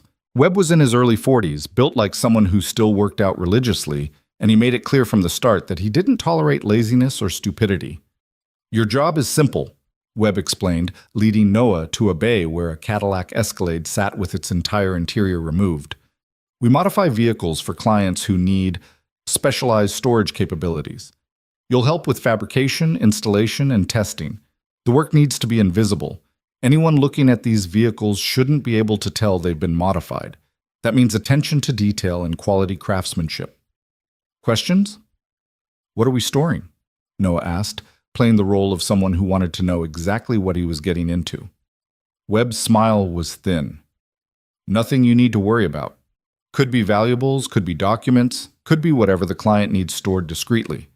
We don't ask questions, we just do excellent work. Understood?" "Understood." The next several hours were spent learning the modification process. They were creating false panels in door interiors, hollow spaces under seats, compartments behind dashboard components, all of it expertly done with materials that matched the original manufacturer specifications. Noah worked alongside two other mechanics, both of whom were taciturn and focused on their jobs. Nobody made small talk. Nobody asked personal questions. It was clear that everyone here understood the value of discretion. During his lunch break, taken in a small employee lounge with vending machines and cheap coffee, Noah found himself alone with one of the other mechanics, a younger guy named Travis, who couldn't have been more than 25. Travis had the kind of nervous energy that suggested either drug use or just natural anxiety, and he kept glancing at the door as if expecting someone to walk in. "First day?" Travis asked, pulling a sandwich from a brown paper bag. "Yeah. You been here long?" "6 months. It's good work if you can keep your head down and your mouth shut." Travis lowered his voice. "Advice from someone who's been here a minute. Don't ask questions you don't want answered. Do your job, take your paycheck, and don't think too hard about where the money comes from." "That sounds like experience talking." "Yeah, well, I made the mistake of getting curious about what was in one of the compartments we built. Mr. Kozlov made it very clear that curiosity isn't a valued trait here." Travis touched his left arm unconsciously, and Noah noticed what looked like a burn scar peeking out from under his sleeve. Before Noah could respond, Webb appeared in the doorway. "Hayes, break's over. We've got another vehicle coming in that needs modifications by tomorrow." The afternoon passed in focused work. Noah's military training and mechanical skills served him well. He could follow instructions precisely, work efficiently, and maintain the kind of attention to detail that Webb clearly valued. By the end of the day, he'd helped modify 2 vehicles and gained a clear understanding of how the operation worked. The vehicles came in with legitimate repair orders, got modified in the secure bays, then went out to clients who would load them with whatever they needed to transport. After delivery, the vehicles would return for warranty work, and the compartments would be removed, returning the vehicles to factory specifications. It was elegant, profitable, and almost impossible to detect without inside knowledge. At 5:30 p.m., Webb dismissed him. "Good first day, Hayes. You've got good hands and you follow instructions. Keep that up and you'll do fine here." Noah drove home in a daze, his mind cataloging everything he'd seen and heard. The moment he was clear of the area, he called Monroe on the encrypted phone. "I've got details on their modification process," he said without preamble. "They're moving product through modified luxury vehicles. The modifications are temporary and expertly done. Anyone inspecting the vehicles would need to know exactly what they're looking for." "How many vehicles are they processing?" "I saw 4 today, but Webb mentioned they average about 10 to 12 per week. If each vehicle is carrying even a moderate amount of product, that's a significant operation." "It is." "What about Kozlov? Did you see him?" "Briefly. He came through the garage once, checking on work. Didn't speak to me directly, but I got the impression he watches everything carefully." "Keep documenting everything you can. How are you holding up?" Noah paused, thinking about how to answer honestly. "I'm managing. It's weird, being back in a situation where I have to stay hyper-aware all the time. But I can handle it." "And Maddie?" "She's fine. Doesn't suspect anything. As far as she knows, I just started a new job at a car garage." "Good. Keep it that way. The less she knows, the safer she is." After hanging up, Noah picked up Maddie from the after-school program, helped her with homework, made dinner, and went through the normal evening routine. But the whole time, part of his mind was still at Elite European Motors, processing what he'd learned and planning his next moves. 3 days passed in similar fashion. Noah went to work, documented everything he could, checked in with Monroe twice daily, and maintained his cover as a grateful employee who'd found a good job. He learned more about the operation's logistics, memorized faces and names, and began to understand the hierarchy of the organization. Webb reported to Daniel Reeves, who reported to Kozlov. Below that were the mechanics like Noah, the drivers who transported the vehicles, and what appeared to be a security team that Noah occasionally saw but hadn't yet interacted with. The whole operation was compartmentalized. No one person knew everything, and everyone understood that discretion was paramount. On his 4th day, Noah was working on a Mercedes S-Class when his phone buzzed with a text from an unknown number. Just an address and a time. 2247 Industrial Parkway, 8 p.m. tonight. Come alone. Noah's blood ran cold. This was either a test or a trap, and he had no way of knowing which until he showed up. He finished his shift, picked up Maddie, and as soon as she was settled with dinner and a movie, he called Monroe from the bathroom with the water running to cover his voice. "I got a text. They want me at an address tonight at 8, Industrial Parkway." "That's one of their distribution points," Monroe said, her voice sharp with concern. "We've had surveillance on it, but we've never been able to get anyone inside. This could be your break, Hayes. Or it could be them testing you to see if you're FBI." "What do I do?" "You go. But we'll have teams positioned nearby. If you hit the panic button, we'll be there in under 2 minutes. 2 minutes is a long time when someone's pointing a gun at you." "I know. But if you don't show up, they'll know something's wrong. This is what you signed up for." Noah ended the call and stood there in his bathroom, staring at his reflection in the mirror. The man looking back at him was tired, stressed, and about to walk into a situation that could go sideways in 100 different ways. He thought about not going, about grabbing Maddie and running, disappearing into witness protection and never looking back. But then he thought about Sarah, about the drugs that killed her, about every other family destroyed by the products this organization moved. And he knew he couldn't walk away now, not when he was this close to gathering the evidence Monroe needed to shut the whole thing down. At 7:45 p.m., after making sure Maddie was safely at the neighbor's apartment, Mrs. Chen, an older woman who'd been happy to watch her for a few hours, Noah drove toward the industrial area on the south side of Atlanta. The address led him to a large warehouse complex, the kind of anonymous commercial space that dotted the city's less scenic neighborhoods. The parking lot was mostly empty except for a few vehicles, including a black BMW that Noah recognized from the garage. He parked, sent a quick text to Monroe with his location, and climbed out of his truck. The encrypted phone was in his pocket, the panic button easily accessible. Noah walked toward the warehouse entrance, every sense on high alert, his body falling into that hyper-aware state that had kept him alive in Afghanistan. The door was unlocked. Inside, the warehouse was dimly lit, filled with industrial shelving and what looked like legitimate auto parts inventory. At the far end, light spilled from an office space, and Noah could hear voices. He walked toward the voices, his footsteps echoing in the vast space. And then he stopped cold. Because sitting at a desk in the office, reviewing papers with Vincent Kozlov, was someone Noah recognized, someone he'd seen 3 days ago at the FBI field office during his briefing. It was Special Agent Oliver Dane, one of the tactical team members who'd been part of Monroe's unit. And he was here, in a criminal warehouse, having what looked like a very friendly conversation with the man Noah was supposed to be investigating.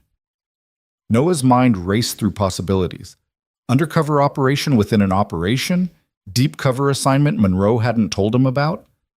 But then Kozlov handed Dane an envelope, and Dane opened it to reveal thick stacks of cash, and Dane smiled, pocketing the envelope without hesitation. Not undercover. Dirty. The FBI had a mole, and Noah had just stumbled into the one piece of information that could get him killed faster than anything else. Kozlov looked up, saw Noah standing in the doorway, and smiled that cold smile that never reached his eyes. "Ah, Mr. Hayes, right on time. Come in. I believe you've met my friend Oliver before, though perhaps not in this context. We have some things we need to discuss." Noah's hand moved toward his pocket, toward the panic button, but before he could reach it, he felt something hard press against his back. A voice behind him, low and dangerous, said 3 words that made his blood turn to ice. "Don't even think about it." Noah froze, his hand inches from his pocket, his mind racing through scenarios at lightning speed. The pressure against his back was unmistakable, a gun barrel, pressed firmly against his spine. Behind him, he could hear breathing, controlled and steady, the kind that came from someone comfortable with violence. "Hands where I can see them," the voice commanded. "Slow and easy." Noah raised his hands carefully, his combat training screaming at him to assess, adapt, act. But with a gun at his back and Kozlov watching from the office with that cold, calculating expression, his options were severely limited. The encrypted phone in his pocket might as well have been on the moon for all the good it would do him now. "Search him," Kozlov ordered, standing up from behind the desk. Agent Dane, or whatever he really was, remained seated, watching the scene unfold with the detached interest of someone observing a particularly interesting chess match. Rough hands patted Noah down efficiently, finding the encrypted phone within seconds. The man behind him, Noah still couldn't see who it was, pulled it from his pocket and tossed it to Kozlov, who caught it with one hand and studied it with interest. "FBI issue," Kozlov observed, turning the phone over in his hands. "Encrypted communications, panic button on the side, probably GPS tracking built into the hardware. Very professional, Mr. Hayes, or should I say, Agent Hayes." "I'm not FBI," Noah said, keeping his voice steady despite the adrenaline flooding his system. "I don't know what that is. Maybe it was in my pocket from—" "Please," Kozlov interrupted, holding up one hand. "Let's not insult each other's intelligence. You've been working for Agent Monroe for 4 days now, documenting our operations, reporting back twice daily. We've known since your 2nd day. The only question was whether to eliminate you immediately or see what the FBI thought they knew about our operations." Noah's mind was reeling, but he forced himself to focus. If they'd known for 2 days, why let him keep working? Why bring him here instead of just making him disappear? "The reason you're still alive," Kozlov continued, as if reading his thoughts, "is because you're more valuable as a source of information than as a body in the river. Oliver here has been keeping us informed about the FBI's investigation, but there are details about Monroe's specific operation that even he doesn't have access to. You're going to fill in those gaps." Oliver Dane finally stood up, walking over to examine Noah with the clinical detachment of a scientist studying a lab rat. Up close, Noah could see the signs he'd missed before. the slight nervousness around the eyes, the telltale swagger of someone living beyond their means. How long had Dane been on Kozlov's payroll? How much damage had he done? "He won't talk," Dane said dismissively. "He's military. They train them to resist interrogation. We're wasting time. Just dispose of him and move on." "Perhaps," Kozlov said thoughtfully, "but Mr. Hayes has something most undercover agents don't have. He has a daughter, 7 years old, I believe. Maddie. Goes to Pine Ridge Elementary, currently staying with your neighbor, Mrs. Chen, while you're out on this little evening adventure." The mention of Maddie's name sent a bolt of pure terror through Noah's chest. His hands, still raised, began to shake slightly before he clenched them into fists to hide the tremor. "You're going to leave her out of this," Noah said, his voice dropping into a register that his old platoon would have recognized, the tone he used right before violence erupted. "That depends entirely on you," Kozlov replied calmly. He gestured to a chair. "Please, sit down. Marcus, you can lower your weapon. Mr. Hayes isn't going to do anything foolish while we're discussing his daughter's safety." The pressure left Noah's back, and he turned to see Marcus Webb, his supervisor from the garage, holding a Sig Sauer P-26 with the casual competence of someone who'd used it before. Webb's expression was apologetic but firm, just a man doing his job, even if that job involved potentially executing a coworker. Noah sat down slowly, his mind working through possibilities. Monroe and her team were positioned nearby, waiting for the panic signal. But the phone was now in Kozlov's possession, and Noah had no way to trigger it. Even if he could somehow activate it, would the FBI team arrive in time? And if they did, would they find him alive or dead? More importantly, Kozlov had just revealed that he knew where Maddie was right now. If Noah didn't play this carefully, his daughter could become a target. "Let me explain your situation," Kozlov said, settling back into his chair while Dane stood behind him like a corrupt guardian angel. "The FBI thinks they're running an undercover operation. They think they're clever, using you as bait to infiltrate our organization. What they don't know is that Oliver has been providing us with information about their investigation for the past 8 months. We've been feeding them intelligence, allowing them to make small arrests, giving them enough to think they're making progress while protecting our actual operations." "You're running them," Noah said quietly, understanding dawning. "The whole investigation is compromised." "Not entirely," Kozlov admitted. "Agent Monroe is smart and careful. She doesn't share everything with her team, which is why Oliver's information has gaps. That's where you come in. You're going to tell me everything Monroe has planned, every piece of evidence she thinks she has, every operation she's preparing to execute. And if I don't?" Kozlov's expression didn't change, but something cold flickered in his eyes. "Then Marcus will visit Mrs. Chen's apartment. There will be a gas leak. Very tragic. An elderly woman and a small child overcome by carbon monoxide before anyone realizes what's happening. These things happen in older buildings." The casual way Kozlov described murdering his daughter made Noah's vision go red around the edges. Every instinct he had screamed at him to launch himself across the desk, to wrap his hands around Kozlov's throat and squeeze until the life left those cold eyes. But Webb still had the gun, and Dane was armed too. Noah could see the bulge under his jacket. He'd be dead before he made it halfway across the room, and Maddie would still be in danger. "You're bluffing," Noah said, though he didn't believe it. "Killing a child brings too much attention. Police, media, FBI crawling all over. Accidents bring sympathy, not investigation," Kozlov interrupted. "And frankly, Mr. Hayes, I've been in this business long enough to know that sometimes you have to make hard decisions to protect your interests. Your daughter's life matters to you. To me, she's just leverage. The question is whether you value her life more than your loyalty to the FBI." Noah looked at Oliver Dane, seeing his own potential future in the corrupt agent's face. How had Dane rationalized it? How had he gone from swearing to uphold the law to taking money from the criminals he was supposed to be catching? "How much did they pay you?" Noah asked Dane directly. "What's the going rate for betraying everything you stood for?" Dane's jaw tightened. "You don't understand. The FBI doesn't pay enough to live on, not in this city. Not with the expectations they have. I was drowning in debt, my marriage was falling apart, and the Bureau's solution was to offer me counseling and a pat on the back. Kozlov offered me a way out. He offered you blood money. How many people died because of information you provided? Enough, Kozlov snapped, his patience clearly wearing thin. This isn't a therapy session. Mr. Hayes, you have a simple choice. Either you cooperate and your daughter stays safe, or you refuse and she becomes collateral damage. I'll give you 60 seconds to decide. Noah's mind raced. If he cooperated, he'd be betraying Monroe and potentially destroying the entire investigation. The organization would continue operating, more people would die from their products, and he'd become exactly what Dane had become, a man who'd sold his soul for security. But if he refused, Maddie would die. His 7-year-old daughter, who still believed the world was fundamentally good, who drew pictures of rainbows and dreamed about seeing whale sharks at the aquarium, would be murdered because of his choices.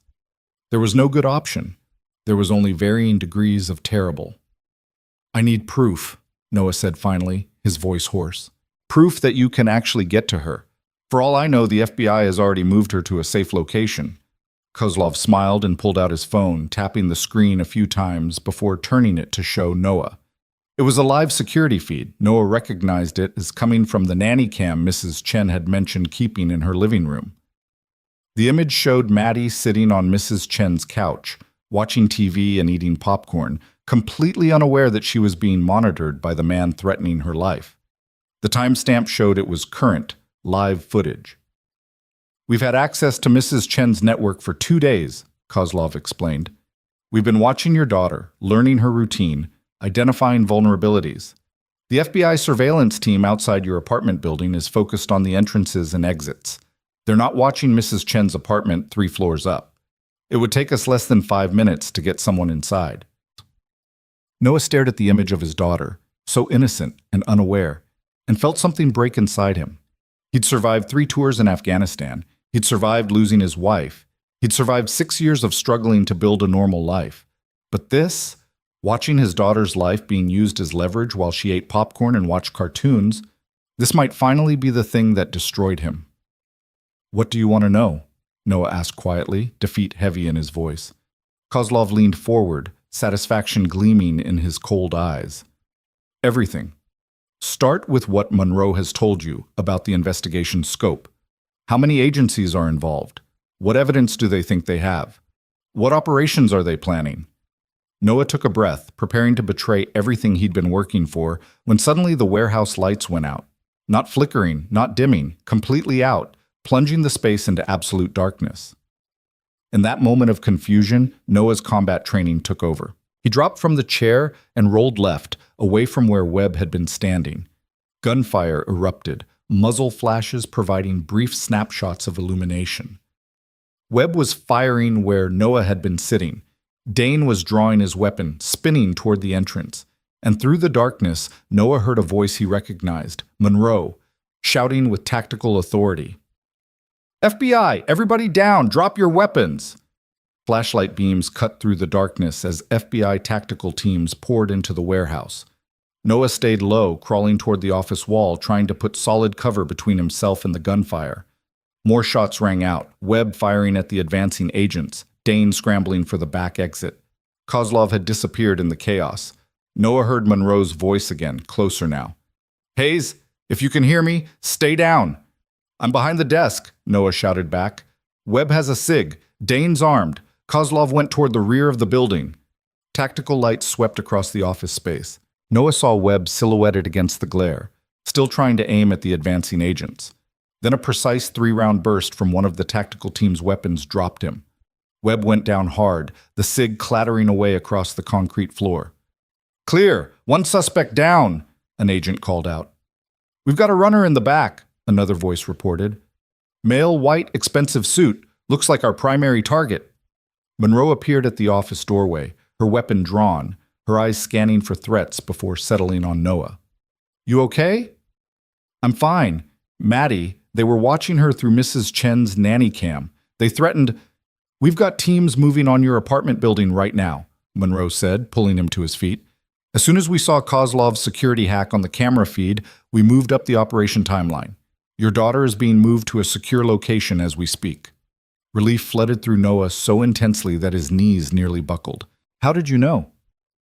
Because Oliver Dane isn't as smart as he thinks he is. Monroe's expression was grim.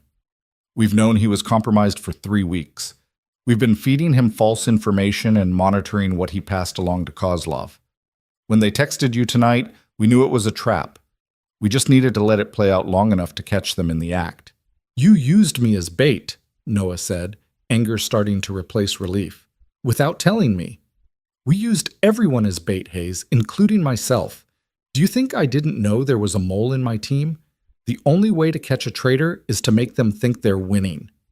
She gestured toward the front of the warehouse, where tactical teams were setting up a perimeter.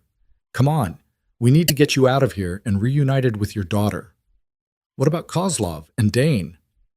Dane won't get far. We've got teams on every exit. As for Kozlov, Monroe's jaw tightened. He's slippery, but we've got eyes on 3 possible escape routes. We'll find him. They made it halfway to the warehouse entrance when gunfire erupted from the rear of the building. Not the controlled bursts of tactical team weapons, but the rapid, panicked firing of someone desperate. Noah's combat instincts kicked in again, and he grabbed Monroe's arm, pulling her behind a concrete support pillar. That's coming from the vehicle bay, Monroe said, speaking into her radio. All teams, what's your status on the rear exit? The radio crackled. We've got 2 suspects pinned down near the loading docks. One appears to be Agent Dane. The other matches Kozlov's description. They've got a vehicle and they're laying down covering fire.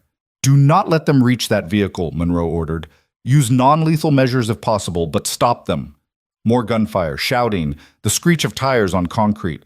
Then a massive explosion that shook the entire warehouse, followed by a fireball that lit up the night sky visible through the high windows. Monroe's radio erupted with voices, everyone talking at once. She sorted through the chaos with practiced efficiency. Say again, what happened? Vehicle attempted to breach the perimeter. We had a spike strip deployed. Vehicle hit the strip, lost control, impacted a concrete barrier. Secondary explosion from fuel tank. Both occupants were still inside. Noah and Monroe ran toward the rear of the warehouse, joining the tactical teams that had converged on the loading dock area. The scene was chaos. A BMW engulfed in flames, black smoke pouring into the night sky, agents with fire extinguishers trying to control the blaze. 2 bodies were visible inside the burning vehicle, past the point where any rescue was possible. Kozlov and Dane? Monroe asked one of the tactical team leaders. We're still confirming, but yes, ma'am. They were the only 2 who reached the vehicle. Nobody else got out. Monroe stood there for a long moment, watching the vehicle burn, her expression unreadable. Noah knew what she was thinking. A dead suspect couldn't testify, couldn't provide information about the larger organization, couldn't help them roll up the network. But a dead suspect also couldn't hurt anyone else. What about the others? Noah asked. Webb, the mechanics at the garage, all the people working for Kozlov? We've got teams hitting every location simultaneously. Elite European Motors, 3 warehouse facilities, 2 residential properties. We'll round up everyone associated with the operation. Monroe turned to face him. Thanks to the information you provided over the past 4 days, we have enough evidence to dismantle the entire network. Vehicle modification records, financial transactions, shipment schedules, all of it. But without Kozlov, you can't prove the cartel connection. You can't roll it up the chain. Not tonight, no. But we've dealt a significant blow to their operations, and we've removed a corrupt agent who was compromising investigations. That counts for something. She gestured toward a waiting FBI vehicle. Come on, let's get you to your daughter. The drive to the secure location where Maddie had been taken felt like it took hours, though it was probably only 20 minutes. Noah sat in the back of the FBI SUV, his mind replaying the events of the night. He'd come within seconds of breaking, of betraying everything to protect his daughter.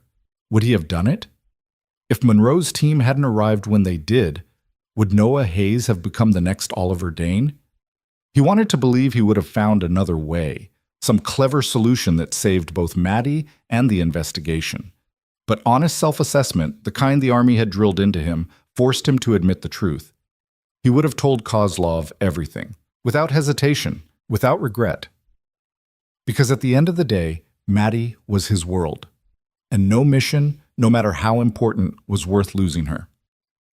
The secure location turned out to be a FBI safe house in a suburban neighborhood, a nondescript ranch home that could have belonged to anyone. Agent Parks met them at the door, her expression sympathetic. She's fine. Parks said immediately, seeing the worry on Noah's face. Scared and confused about why strangers came to get her, but physically fine. We told her you were in an accident and needed her to come with us until you could get to the hospital. She's been asking for you. Noah barely heard the rest. He pushed past Parks and into the house, following the sound of Maddie's voice. She was in the living room, sitting on a couch with her stuffed bunny clutched to her chest, talking to another FBI agent who was clearly trying to distract her with a tablet showing videos. "Daddy!" Maddie saw him and launched herself off the couch, running across the room and throwing herself into his arms with the full force of a 7-year-old who'd been terrified her father was hurt. Noah caught her and held on tight, burying his face in her hair, breathing in the scent of her strawberry shampoo.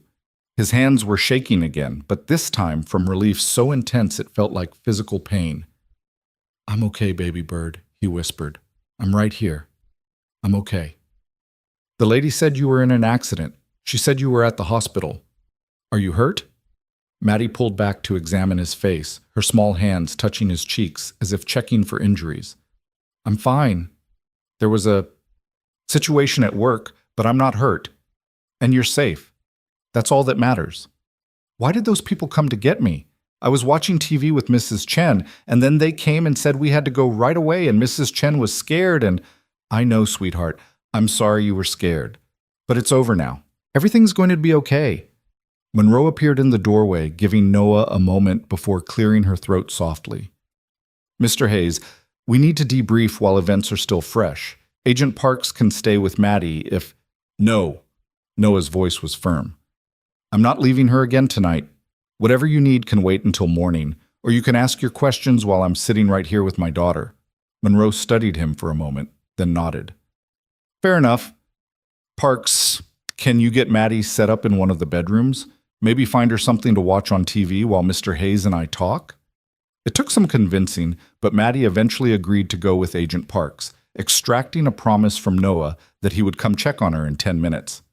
Once she was out of earshot, Monroe sat down across from Noah and pulled out a digital recorder. "I know you're exhausted," she began, "but I need to get your account of what happened tonight while it's still fresh. Start from when you received the text message." Noah walked her through the entire evening, the summons to the warehouse, discovering Dane's betrayal, Kozlov's threats against Maddie, the moment when he'd been seconds away from breaking. Monroe listened without interrupting, her expression growing darker as he described how Kozlov had shown him the live feed of his daughter. "I was going to tell him everything," Noah admitted. "If your team hadn't arrived when they did, I would have given him every piece of information he asked for. I want you to know that.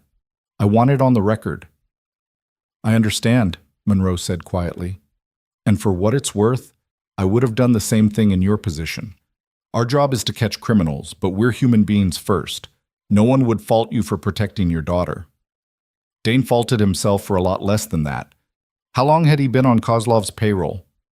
"We're still piecing together the timeline, but it looks like about 10 months. Started small, just information about ongoing investigations, nothing that seemed too damaging. But once they had him, they owned him. Every piece of information they got through him made him more valuable to them and more trapped. By the end, he was in too deep to get out." "Could he have? If he'd come to you, admitted what he'd done, could you have helped him?" Monroe was quiet for a long moment. "Maybe. If he'd come forward early enough, before too much damage was done. But Oliver made his choices, and tonight he paid for them. I can't say I'm sorry he's dead, Hayes. He betrayed everything we stand for, and people died because of information he provided." Noah understood that logic, but he also couldn't shake the image of Dane's face when he'd talked about drowning in debt and failing marriages. How close had Noah himself come to making similar choices? What would have happened if Kozlov had approached him before the FBI did, offering money for his skills and asking fewer questions? "What happens now?" Noah asked. "You said you're rounding up everyone associated with the operation." "We are. Within the next few hours, we'll have dozens of people in custody. Between the evidence you helped gather and what we're seizing tonight, we'll be able to dismantle this money laundering network completely. It won't stop the cartel. They'll just set up new fronts, new operations, but we've slowed them down significantly." "And me? What happens to my family?" "You're done, Hayes. Your part in this operation is over. We'll need you for testimony if cases go to trial, but otherwise, you're free to go back to your life." Monroe paused. "With appropriate compensation, of course. You fulfilled your contract with us, and you'll receive full payment plus a bonus for the risks you took. It should be enough to get you and Maddie on stable financial footing." The money felt dirty somehow, tainted by association with everything that had happened. But Noah also knew he couldn't afford pride. Maddie needed stability, needed security, needed a father who wasn't constantly stressed about bills and debt. "There's one more thing," Monroe continued. "Given what happened tonight, there's a possibility that other members of the organization might come looking for revenge. We don't think it's likely. With Kozlov dead, the operation is essentially decapitated, but we'd like to offer you protective surveillance for the next few months, just until we're certain there's no blowback." Noah thought about Maddie, about the fear she'd felt tonight when strangers had come to take her away. How much surveillance, how much security, how much fear could he subject her to before it damaged her? "How long?" he asked. "Minimum 3 months. Probably not more than 6. And it'll be discreet. You'll barely notice it's there." "I'll think about it," Noah said, which was the best he could offer right now. His brain was too tired, too overwhelmed to make any more decisions tonight. Monroe stood up, pocketing the recorder. "You should be able to take Maddie home tomorrow. We'll have agents drive you, help you get resettled. And Hayes, I know tonight was rough, but you should know. What you did over the past 4 days potentially saved lives. The drugs that won't be distributed because of this operation, the money that won't fund further criminal activity, that's on you. You made a difference." After Monroe left, Noah went to check on Maddie. He found her in a small bedroom, curled up under a blanket that Agent Parks had provided, her stuffed bunny tucked under one arm. She was fighting sleep, her eyes heavy but determined to stay awake until her father appeared. "Hey, baby bird," Noah said softly, sitting on the edge of the bed. "How are you doing?" "I don't like this place," Maddie said. "It's not home. It smells weird and I don't have my regular blanket." "I know, but we'll go home tomorrow, I promise. Tonight we just need to stay here where it's safe." "Why? What happened, Daddy? And don't say it was just an accident. I'm not a baby. I know something bad happened." Noah looked at his daughter, seeing the intelligence in her eyes, the awareness that came from being raised by a single father who'd been through trauma. She was right. She wasn't a baby. She deserved some version of the truth. "You're right," he said finally. "Something bad did happen. The new job I started, it turned out the people I was working for weren't good people. They were doing illegal things, and tonight, when they found out I knew about it, they got angry. But the police came and stopped them, and now it's over." "Were you scared?" "Yeah, sweetheart. I was very scared, especially because I was worried they might try to hurt you." Maddie processed this, her small face serious. "But you kept me safe, you and the FBI ladies." "We did, and we always will." Noah leaned down to kiss her forehead. "Now try to get some sleep. Tomorrow we'll go home and everything will go back to normal." "Promise?" "Promise." But as Noah sat there watching his daughter fall asleep, he wondered if anything would ever truly be normal again. He'd crossed into a world of violence and criminality, had seen the worst of what people could do to each other, and had come within seconds of losing everything that mattered. How did you go back to normal after that? The next morning, true to Monroe's word, FBI agents drove Noah and Maddie back to their apartment.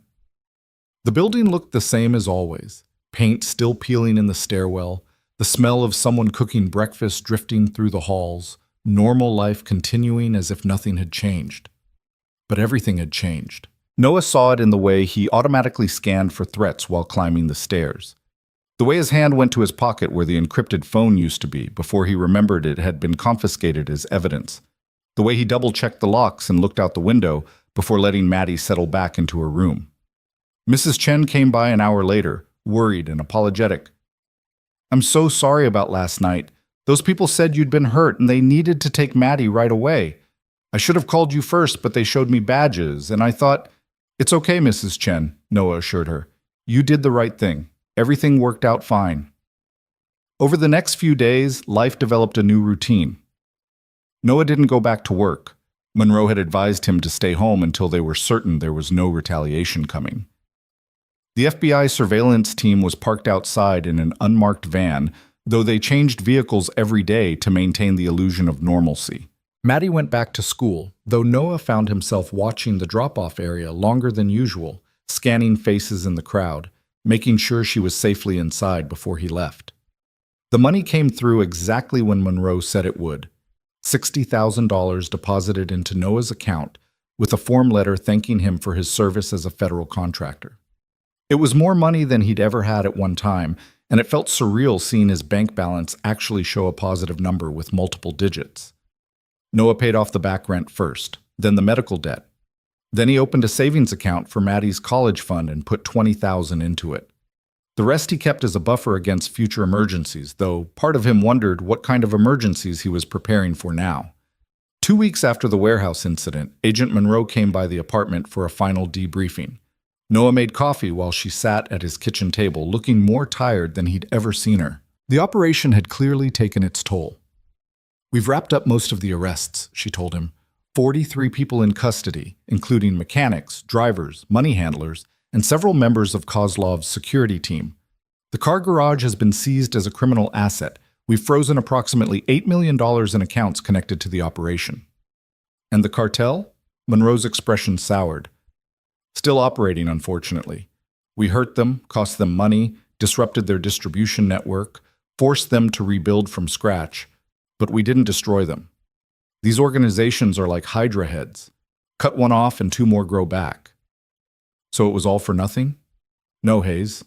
It wasn't for nothing. You helped us take down a major money laundering operation, remove a corrupt federal agent, and seize enough drugs to stock a pharmacy. That's not nothing. It's just not everything." Noah absorbed this, feeling the weight of incomplete victory. In Afghanistan, he'd felt the same way. They'd complete a mission, eliminate a target, achieve their objective, but the war continued. The enemy adapted, regrouped, came back. Maybe that's all you could ever hope for, to win individual battles while accepting that the war was never truly over. "There's something else," Monroe said, pulling an envelope from her briefcase. "The Bureau wanted me to give you this personally." Inside the envelope was a letter on official FBI letterhead, signed by someone whose title included multiple acronyms Noah didn't recognize. It thanked him for his service, commended his bravery, and included an open invitation to apply for a position with the Bureau if he was ever interested in law enforcement work. Noah read it twice, then set it on the table. "They're recruiting me." "They're giving you an option," Monroe corrected. "You've got skills that would be valuable in federal law enforcement: combat training, mechanical expertise, the ability to think on your feet under pressure. If you wanted to make this kind of work a career instead of a one-time thing, the door is open." "And if I don't want that? If I just want to go back to fixing cars and raising my daughter?" "Then you go back to fixing cars and raising your daughter. No one's going to pressure you, Hayes. You've done your part. Whatever comes next is entirely your choice." After Monroe left, Noah sat at his kitchen table with the letter in front of him and thought about choices. He could take the FBI up on their offer, train for a new career in law enforcement, use his skills to continue fighting the kind of people who'd destroyed his wife. It would give his life purpose, meaning, a sense that he was making a difference in the world. But it would also mean more danger, more violence, more nights away from Maddie. More situations where he'd have to choose between duty and family, between what was right and what was safe. Noah picked up the letter and walked to Maddie's room. She was on her bed drawing another picture. This one showed their apartment building again, but this time there were people in the windows, families, normal people living normal lives. "What do you think?" she asked, holding it up for inspection. "I'm going to give it to Mrs. Chen, since she was nice to me that scary night. I think it's beautiful, baby bird." Noah sat down next to her, the letter still in his hand. "Can I ask you something?" "Sure, Daddy." "Do you remember what I told you about my job, how I found out the people I was working for were bad people?" "Yeah, you helped stop them, like a hero."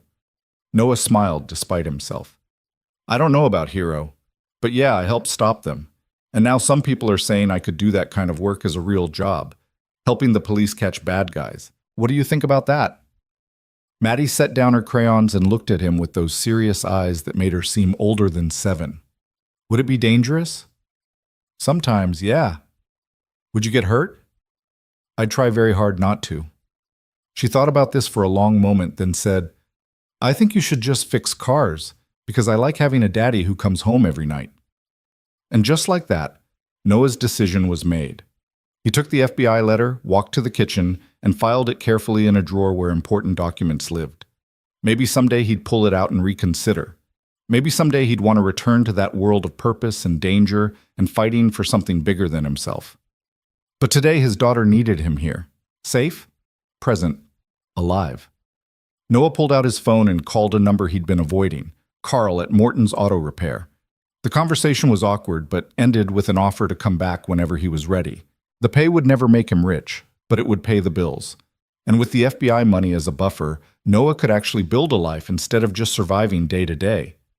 That evening, after dinner and homework and the usual bedtime routine, Noah stood at his kitchen window looking out over Atlanta's nighttime skyline. Somewhere out there, criminals were planning operations. Somewhere out there, FBI agents were working to stop them. Somewhere out there, the war continued.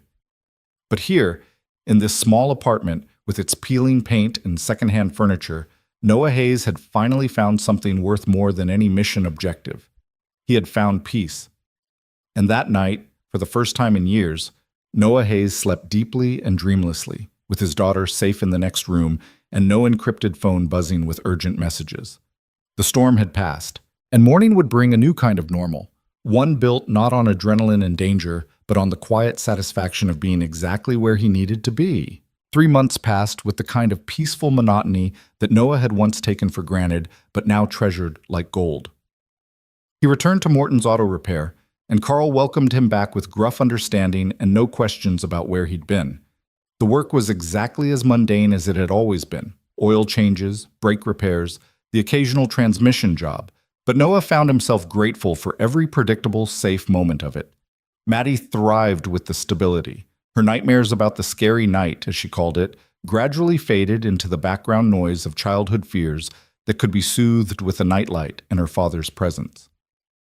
She threw herself into school with renewed energy, bringing home artwork and spelling tests and stories about her friends that Noah listened to with the kind of attention most people reserved for crucial business meetings. The FBI surveillance team had been reduced to periodic check-ins after the first month, and by the third month, Agent Monroe called to tell Noah they were pulling the protection detail entirely.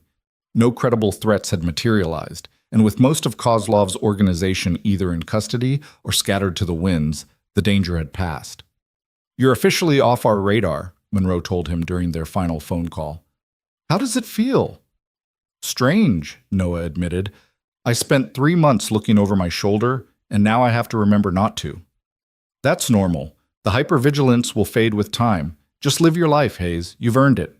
But life had a way of refusing to stay simple, and Noah should have known better than to expect anything different.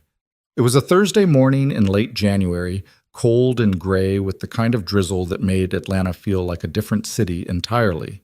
Noah was under the hood of a Camry, diagnosing a mysterious rattle, when Carl appeared at his elbow with an expression that immediately put Noah on alert. There's someone here to see you, Carl said. Says it's important. She's waiting out front. Noah wiped his hands on a shop rag and walked to the front office, expecting maybe an FBI agent with follow-up questions or paperwork to sign. What he found instead was a woman in her mid-30s, expensively dressed in a way that stood out in the utilitarian surroundings of an auto repair shop. She had dark hair, Mediterranean features, and eyes that assessed Noah with the kind of careful attention that set off every alarm bell his training had installed. Mr. Hayes, she said, extending her hand, my name is Sofia Cardenas. I was hoping we could talk privately. Noah didn't take her hand. Who are you? Someone with information you need to hear. Please, it's important. Just 10 minutes of your time. Every instinct Noah had screamed danger, but curiosity and the nagging sense that unfinished business was finally catching up to him made him nod. He led her to a small break room in the back, closing the door and positioning himself between her and the exit. You have 5 minutes, he said. Talk. Sofia Cardenas sat down gracefully, crossing her legs and studying Noah with that same careful assessment. You probably don't know who I am, but I know quite a bit about you. Former Army Ranger, single father, the man who helped the FBI bring down Vincent Kozlov's operation 3 months ago. That's public record if you know where to look. Get to the point. The point, Mr. Hayes, is that Vincent Kozlov didn't die in that warehouse fire, and he's very interested in having a conversation with you. The words hit Noah like a physical blow. He'd watched the vehicle burn, had seen the bodies inside, had read Monroe's reports confirming that both Kozlov and Dane had been killed in the crash and subsequent fire. The dental records had matched. The case had been closed. "You're lying," Noah said flatly. "Kozlov's dead. I saw the body." "You saw a body," Sophia corrected. "Badly burned, barely identifiable, matched through dental records that Vincent had prepared years ago as insurance. The man who died in that car was a driver named Marcus Webb. The other body was Agent Dane. Vincent escaped in the confusion." Marcus Webb. Noah remembered the man, his supervisor at Elite European Motors, the one who'd held a gun on him in the warehouse. Webb had been behind him during the chaos when the FBI teams had stormed in, and in the darkness and confusion, with everyone shooting and running, it would have been easy enough for someone to switch places, to put on a different jacket, to let someone else take the fatal ride while you slipped away in the shadows. "Why would Kozlov want to talk to me?" Noah asked, his mind already racing through implications. If Kozlov was alive, then Maddie was still in danger. The peaceful 3 months had been an illusion, a brief reprieve before the real threat returned. "Because you're a loose end," Sophia said simply, "and Vincent doesn't like loose ends. But more than that, he's impressed with you. The way you handled yourself, the skills you demonstrated, the fact that you were willing to sacrifice everything for your daughter, these are qualities he values. He wants to offer you a proposition. I'm not interested in any propositions from a man who threatened my child. Even if refusing means that threat becomes reality?" Sophia's voice was calm, almost clinical. "Vincent is many things, Mr. Hayes, but he's not unreasonable. He understands that you were doing what you thought was right. He respects that, even if it cost him dearly. What he can't respect is the possibility that you might continue to be a problem for him." "So this is what? A recruitment pitch with an implied threat?" "It's an invitation to a conversation. Tomorrow night, 8 p.m., at a location I'll text you. Come alone, obviously. If you bring the FBI or any other law enforcement, Vincent will know, and this opportunity will evaporate along with any chance of resolving this peacefully." Noah's hands clenched into fists at his sides. "And if I don't come?" Sophia stood up, smoothing her expensive skirt. "Then Vincent will conclude that you remain a threat to his operations, and threats get eliminated, Mr. Hayes, along with anyone who might be used as leverage against them." She paused at the door. "He's giving you a chance to end this without anyone getting hurt. I'd suggest you take it." After she left, Noah stood in the break room for a full 5 minutes, his mind working through possibilities and scenarios. He could call Monroe immediately, tell her that Kozlov was alive and trying to make contact. The FBI would set up another operation, use Noah as bait again, try to capture Kozlov once and for all. But the first attempt had nearly gotten Maddie killed. And Kozlov had proven he could slip away even when surrounded by federal agents. What would stop him from doing it again, while making sure Noah and his daughter paid the price for the betrayal? Or Noah could go to the meeting, hear what Kozlov had to say, and make his decision based on actual information instead of speculation and fear. The encrypted phone was gone, confiscated as evidence, and never returned. But Noah still had Monroe's regular number saved in his contacts. His thumb hovered over her name for a long moment before he made his decision. Not yet. First, he needed to know what Kozlov actually wanted. Then, he could decide how to respond. That evening, Noah sat at the kitchen table with Maddie doing her homework, trying to act normal while his mind churned through worst-case scenarios. Maddie sensed something was off. Kids always did, and kept giving him concerned looks between math problems. "You seem worried, Daddy," she said finally, setting down her pencil. "Is something wrong?" Noah forced a smile. "Just thinking about work stuff, baby bird. Nothing for you to worry about." "Is it about the bad people? The ones from before?" The directness of the question caught Noah off guard. "What makes you ask that?" "Because you get the same face you had back then, like you're trying to solve a really hard puzzle, but you don't want me to know about it."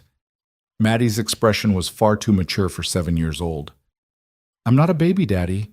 I know when you're scared. Noah reached across the table and took her small hand in his. You're right, I am a little worried, but I promise you, I'm going to handle it, and I'm going to keep you safe no matter what, okay? Okay. She squeezed his hand back. But if you need help, you should call Agent Monroe. She was nice. She helped us before. That's good advice, sweetheart. I'll think about it. The next morning, Noah received a text from an unknown number with an address in an industrial area near the airport. The message was simple. 8 p.m. Come alone. No weapons. No wire. We'll be watching. Noah spent the day making preparations. He updated his will, something he should have done years ago, and left it with Carl at the garage along with instructions that if anything happened to him, the envelope should be given to Agent Monroe. He wrote a letter to Maddie, sealed it, and hid it in his apartment where she'd eventually find it if the worst happened. And he called Mrs. Chen and asked if Maddie could stay with her that evening, claiming he had an important meeting that might run late. Of course, Mrs. Chen said, her voice warm with grandmotherly affection. Maddie is always welcome here. You take care of your business. At 7:30 p.m., Noah kissed his daughter goodbye and watched her walk down the hall to Mrs. Chen's apartment, her backpack bouncing with each step. She turned at the door to wave, and Noah waved back, trying to memorize everything about the moment. Her smile, her purple jacket, the way her hair was pulled back in the ponytail she'd recently learned to do herself, just in case it was the last time he saw her. The drive to the meeting location took 20 minutes through early evening traffic. The address led to an abandoned office building, the kind that dotted Atlanta's industrial areas, victims of the recession that had never quite recovered. The parking lot was empty except for a single black Mercedes with tinted windows. Noah parked his truck and sat for a moment, running through everything that could go wrong. Kozlov could just shoot him the moment he walked in. This could be a trap designed to eliminate the one witness who could identify him. Or it could be exactly what Sophia had claimed, an actual attempt at negotiation. Only one way to find out. Noah climbed out of his truck and walked toward the building's entrance. The door was unlocked, opening into a lobby that smelled of mildew and abandonment. Fluorescent lights flickered overhead, creating shadows that moved with nauseating irregularity. At the far end of the lobby, another door stood open, spilling warm light into the gloom. Noah walked through it and found himself in what had once been a conference room. A table sat in the center, and at the head of that table sat Vincent Kozlov, looking exactly as he had 3 months ago. Expensive suit, silver hair, cold eyes that calculated value and threat with every glance. Sofia Cardenas stood behind him, along with 2 large men who were clearly security. Both had the build and bearing of former military, and both had visible weapons holstered at their hips. Mr. Hayes, Kozlov said, gesturing to a chair across from him. Thank you for coming. Please sit. We have much to discuss. Noah remained standing. You threatened my daughter. You tried to have us killed. Why should I discuss anything with you? Because I'm offering you something better than looking over your shoulder for the rest of your life. Kozlov leaned back in his chair, completely at ease despite being wanted by federal law enforcement. Sit down, Mr. Hayes. You're not in danger here. If I wanted you dead, you'd have never made it into the parking lot. The logic was sound, if deeply unsettling. Noah pulled out the chair and sat, keeping his hands visible on the table and his exit routes mapped in his mind. 3 months ago, Kozlov began, you cost me approximately $12 million in assets, got 43 of my employees arrested, and forced me to fake my own death to avoid federal prison. By any reasonable standard, I should want you dead. And yet, here we are, having a civilized conversation. Do you know why? Because you're lonely and needed someone to talk to? Noah's sarcasm earned a thin smile from Kozlov. Because you demonstrated qualities that I value more than money or even revenge. Loyalty, tactical thinking, the ability to make hard decisions under pressure, and above all, a willingness to do whatever it takes to protect what matters to you. Kozlov folded his hands on the table.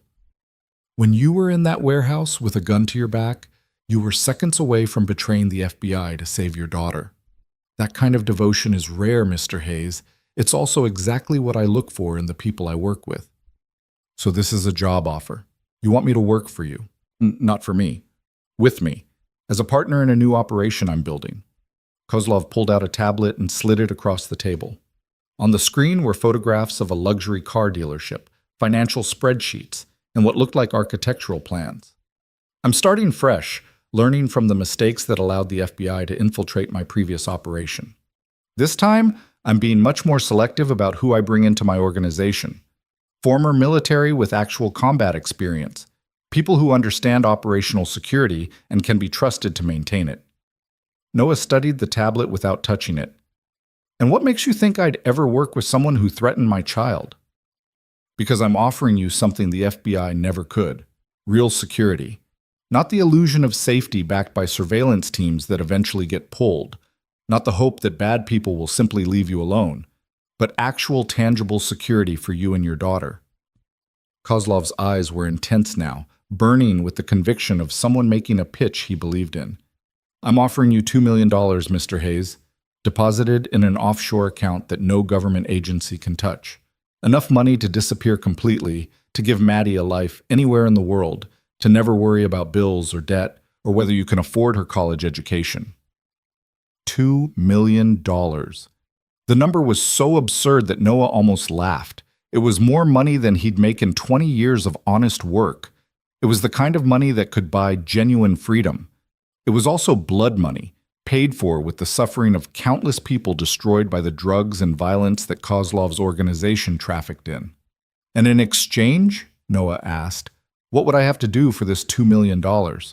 Provide security consultation, help train personnel, use your military experience to help me build an organization that's resistant to law enforcement infiltration. 3 years of work, Mr. Hayes. Just 3 years. Then you take your money, disappear to whatever country sounds nice, and raise your daughter in comfort and safety. 3 years of helping you destroy lives. 3 years of being complicit in everything Sarah died from. Kozlov's expression didn't change. Your wife made her own choices, Mr. Hayes. No one forced her to use. No one held her down and injected her against her will. The drug trade exists because people want what we provide. I simply facilitate supply meeting demand. The rationalization was familiar. Noah had heard versions of it from dealers, users, and everyone in between who wanted to pretend they weren't responsible for the consequences of their choices. It was the same logic that let people sleep at night despite the bodies piling up around them. What happens if I say no? Noah asked. Then you walk out of here, go back to your apartment, pick up your daughter from Mrs. Chen's place, and continue your life. I won't pursue you. I won't threaten you or your family. You'll simply cease to be relevant to my operations. Kozlov paused. However, you should understand that the FBI is still looking for me, and they will eventually find me, just as they found me before. When they do, they'll come looking for everyone associated with my previous operation, including you, Mr. Hayes, including witnesses who might testify about what they saw and heard. The implicit threat was clear. If Kozlov got caught again, Noah would be dragged back into it whether he wanted to be or not. His testimony would be required. His life would be disrupted. Maddie would be exposed to danger again. Unless Kozlov had reason to make sure Noah never testified. Unless Noah became an ally instead of a witness. This is insane, Noah said quietly. You're asking me to become exactly what I spent 3 months helping the FBI stop. I'm asking you to be practical, to recognize that idealism doesn't pay for your daughter's violin lessons or her field trips to the aquarium, to understand that the world isn't divided into good people and bad people. It's divided into people who have what they need and people who are willing to do what it takes to get it. Kozlov leaned forward. You've already crossed lines you never thought you would cross, Mr. Hayes. You went undercover, you lied, you built relationships with people just to betray them. How is what I'm offering any different? Because I was trying to stop people from dying. You're trying to profit from it. And yet, people kept dying anyway. Your wife died despite your service to your country. People are dying right now while we have this conversation, and they'll keep dying whether I'm in business or not. The only question is whether you profit from the tragedy or remain a victim of it. Noah stood up, pushing his chair back with enough force to make it scrape loudly against the floor. I need time to think about this. Of course, you have 24 hours to make your decision. After that, the offer expires and we go our separate ways. Kozlov stood as well, buttoning his suit jacket with practiced precision. One more thing, Mr. Hayes. I meant what I said about your daughter. If you choose to walk away, I give you my word that she'll never be threatened by me or anyone in my organization. But if you choose to betray this meeting to the FBI, if you try to set up another trap, then all bets are off. Do we understand each other?" "Perfectly." Noah walked out of the building, climbed into his truck, and sat there for 10 minutes with his hands gripping the steering wheel so hard his knuckles went white. Everything Kozlov had said was designed to create doubt, to blur the lines between right and wrong, to make it seem like the only rational choice was to take the money and run. And the terrifying thing was, part of Noah could see the logic in it. $2 million would solve every problem he had. It would give Maddie opportunities he could never provide on a mechanic's salary. It would mean genuine security instead of the constant financial stress that had defined their lives since Sarah died. All it would cost was his soul. Noah started the truck and drove not toward his apartment, but toward Agent Monroe's office. If he was going to make this decision, he needed to do it with all the information available, and that meant telling Monroe everything about Sophia's visit, about Kozlov being alive, about the offer that had just been made. The FBI field office was mostly dark this late in the evening, but Monroe's car was still in the parking lot. Noah called her from the lobby, and she came down to meet him with an expression that shifted from surprise to concern the moment she saw his face. "Hayes, what's wrong?"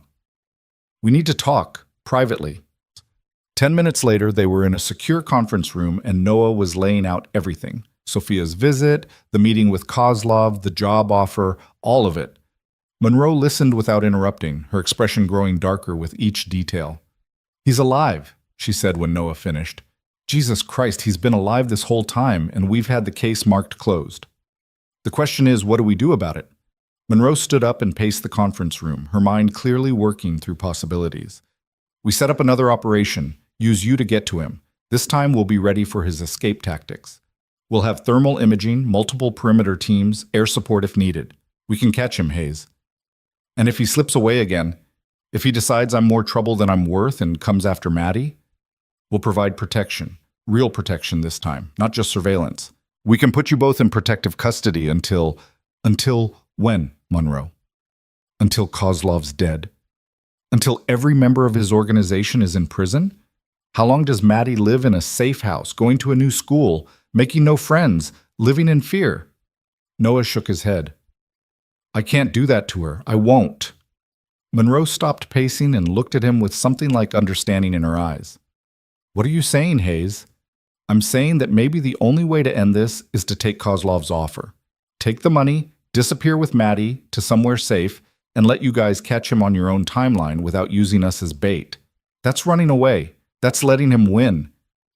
That's choosing my daughter's safety over fighting a war I can't win." Noah's voice was harder now, the decision crystallizing as he spoke it aloud.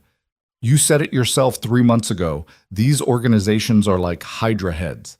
Cut one off and 2 more grow back. Kozlov's going to rebuild his operation whether I help the FBI or not. The only variable is whether Maddie and I are safe while it happens."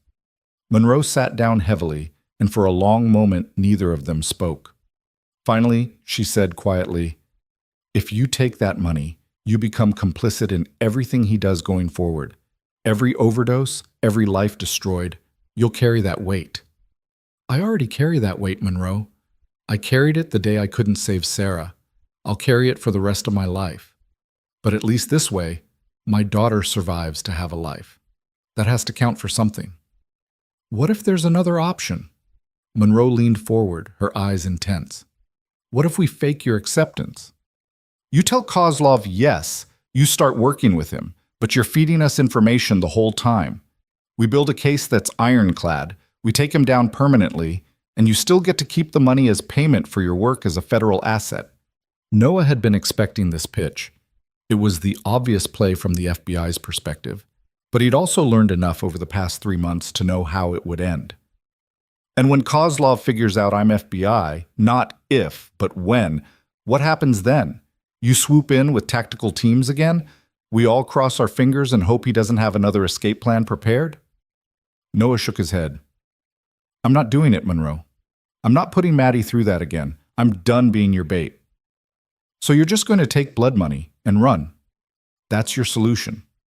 "That's my survival plan. There's a difference." Monroe stood up, her expression a mixture of disappointment and reluctant understanding. If you do this, I can't protect you. The moment you take money from Kozlov, you become a criminal in the eyes of federal law. If you ever come back to the U.S., if we ever catch you, you'll be prosecuted. I understand. And you're okay with that? With becoming exactly what you helped us fight against? Noah thought about Sarah, about the drugs that killed her, about every justification he'd used to convince himself he was one of the good guys. And then he thought about Maddie's smile, about her drawings taped to the refrigerator, about the way she'd waved goodbye just hours ago without knowing it might be the last time. I'm not okay with any of this, Noah said quietly, but I'm choosing my daughter over everything else. If that makes me a bad guy in your book, I'll live with it, because at least I'll be alive to live with it. Monroe walked to the door, then paused with her hand on the handle. For what it's worth, Hayes, I understand why you're doing this. If I had a kid, I'd probably make the same choice, but that doesn't make it right. I stopped caring about right and wrong the moment someone threatened my daughter. Now I only care about safe and unsafe. After Monroe left, Noah sat in the conference room for another hour, staring at the walls and accepting the full weight of the decision he'd just made. He was going to take Kozlov's money. He was going to disappear with Maddie to some country where the FBI couldn't touch them and Kozlov's organization couldn't find them. He was going to live the rest of his life knowing that he'd chosen survival over justice, safety over morality, his daughter's life over the principle of fighting back against the people who'd destroyed his wife.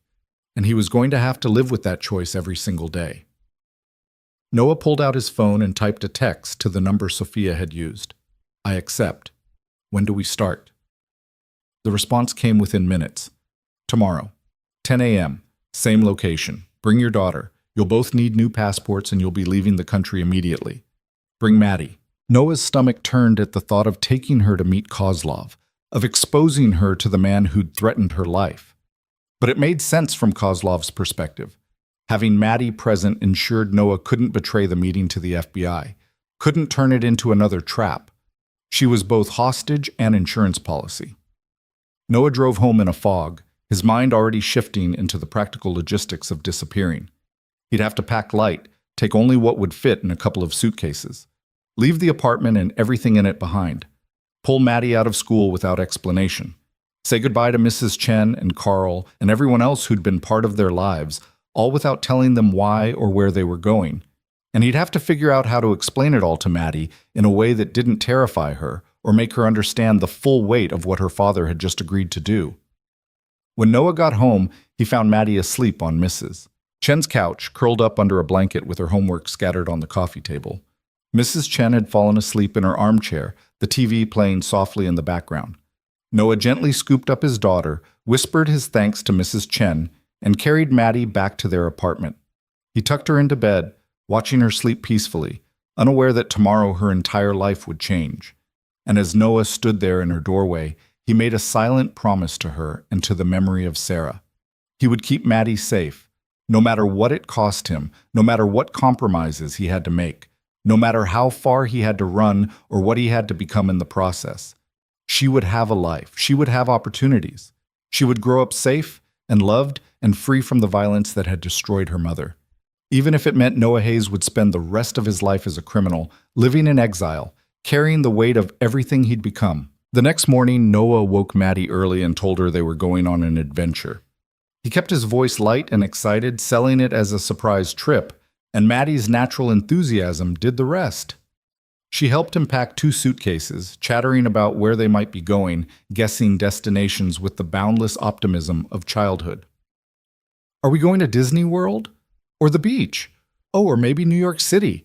Emma went to New York and she said the buildings were so tall they touched the sky. It's a surprise, baby bird. You'll find out soon enough. At 9:45 a.m., Noah loaded the suitcases into his truck and helped Maddie climb into her booster seat. He took one last look at their apartment building, the peeling paint, the cracked concrete, the home that had sheltered them through the worst years of his life, and felt something twist in his chest. Then he started the truck and drove toward the abandoned office building, toward Kozlov's offer, toward a future he couldn't quite imagine, but knew would be nothing like the life he'd planned. The black Mercedes was already in the parking lot when they arrived, along with a white van with tinted windows. Sofia Cardenas stood beside the van, and when she saw Noah pull in with Maddie in the truck, her expression shifted to something almost sympathetic. "Mr. Hayes," she said as Noah climbed out, "and this must be Maddie." Maddie clung to Noah's hand, suddenly shy in the presence of a stranger. "Daddy? Who's that lady?" "This is Sophia. She's going to help us with our adventure." Kozlov emerged from the building, and despite everything, Noah felt his body tense at the sight of the man who'd threatened his daughter. But Kozlov's expression was different now. Not cold and calculating, but something almost gentle as he looked at Maddie. "Hello, Maddie," Kozlov said, crouching down to her level. "My name is Vincent. Your father and I are going to help you go somewhere safe and beautiful. Would you like that?" Maddie looked up at Noah, uncertain. "Daddy?" "It's okay, baby bird. We're going on a trip together. You, me, and these people who are going to help us." "But what about school? What about my field trip to the aquarium?" Noah's throat tightened. "We'll find aquariums where we're going, even better ones, I promise." The next hour was a blur of activity. Sophia took them into the van where a man with camera equipment took photographs for new passports. Kozlov provided them with new names, new identities. Noah became Nathan Harris. Maddie became Madison Harris. The passports were high-quality forgeries, indistinguishable from the real thing. While they waited for the documents to be finalized, Kozlov sat down with Noah and explained the logistics. They'd be flying to Costa Rica that evening, where Kozlov had connections who would help them establish new lives. The $2 million would be waiting in an account Noah could access once they arrived. They'd have a house, a car, everything they needed to start over. "One piece of advice," Kozlov said as they reviewed the paperwork. "Don't try to contact anyone from your old life. Not Mrs. Chen, not Agent Monroe, not anyone. The moment you reach out, you create a trail that law enforcement can follow. Your old life is over, Mr. Hayes. You need to let it go completely." "I understand. Do you? Because I've seen people try to maintain connections to their past, and it never ends well. You're choosing to disappear. That means everyone you knew believes you're gone. Let them mourn, let them move on, and you do the same." By 5 p.m., they were at a private airstrip on the outskirts of Atlanta, boarding a small jet that would take them to Costa Rica. Maddie was excited now, the adventure becoming real, the fear replaced by the thrill of flying on a private plane. She pressed her face against the window as they taxied down the runway, watching Atlanta disappear behind them. Noah sat beside her, holding her hand, and felt the weight of everything he was leaving behind. The apartment where Sarah had died, the grave where she was buried, the life he'd tried to build from the ashes of his military service, all of it vanishing below them as the plane climbed into the evening sky. But sitting beside him was the one thing that mattered more than all of it combined. His daughter, safe, alive, headed toward a future that wasn't defined by poverty and struggle and constant fear. Maybe that was enough. Maybe that was all anyone could ask for, to protect the people they loved, no matter what it cost. The flight took 4 hours, and by the time they landed in Costa Rica, it was late at night. A car was waiting for them, a SUV with a driver who spoke minimal English but knew exactly where to take them. They drove through dark roads lined with jungle vegetation, the air thick and humid even at midnight, until they reached a house on a hillside overlooking the Pacific Ocean. It was beautiful in a way that made Noah's chest ache. Modern and spacious, with wide windows that would provide stunning views in the daylight. Furnished completely, stocked with food and supplies, ready for them to simply move in and start living. "This is ours?" Maddie asked, her exhaustion temporarily forgotten as she explored the rooms. "We get to live here?" "Yes, baby bird. This is our new home." "It's like a palace. Daddy, there's a pool in the backyard. Can we go swimming tomorrow?" "We'll see. First, we need to sleep. It's been a very long day." Noah tucked Maddie into bed in a room that was easily twice the size of her bedroom in Atlanta, watching as her eyes grew heavy despite her excitement. Within minutes, she was asleep, her stuffed bunny clutched to her chest, her new life already beginning even as she dreamed. Noah walked out to the terrace, looking at the dark ocean in the distance, listening to the unfamiliar sounds of the jungle at night. Somewhere back in Atlanta, Agent Monroe was probably filing reports, noting that Noah Hayes and his daughter had disappeared. Mrs. Chen would wonder why they hadn't said goodbye. Carl would have to hire another mechanic to cover the suddenly vacant position. And Sarah's grave would go unvisited, flowers wilting in the Georgia sun with no one to replace them. Noah pulled out his new phone, provided by Kozlov, completely untraceable, and almost called Monroe. Almost broke Kozlov's rule about maintaining contact. Almost tried to explain that he'd made the only choice he could live with, but he didn't. Because Kozlov was right, the past was over. Noah Hayes was gone. In his place was Nathan Harris, a man with no history, no military service, no dead wife, no connection to the FBI or to criminal organizations, or to anything except the 7-year-old girl sleeping peacefully in the next room. Over the next several weeks, Noah, Nathan now, he had to remember that, built a new life. He enrolled Maddie in an international school where she thrived among other expatriate children. He learned Spanish from a tutor Kozlov had arranged.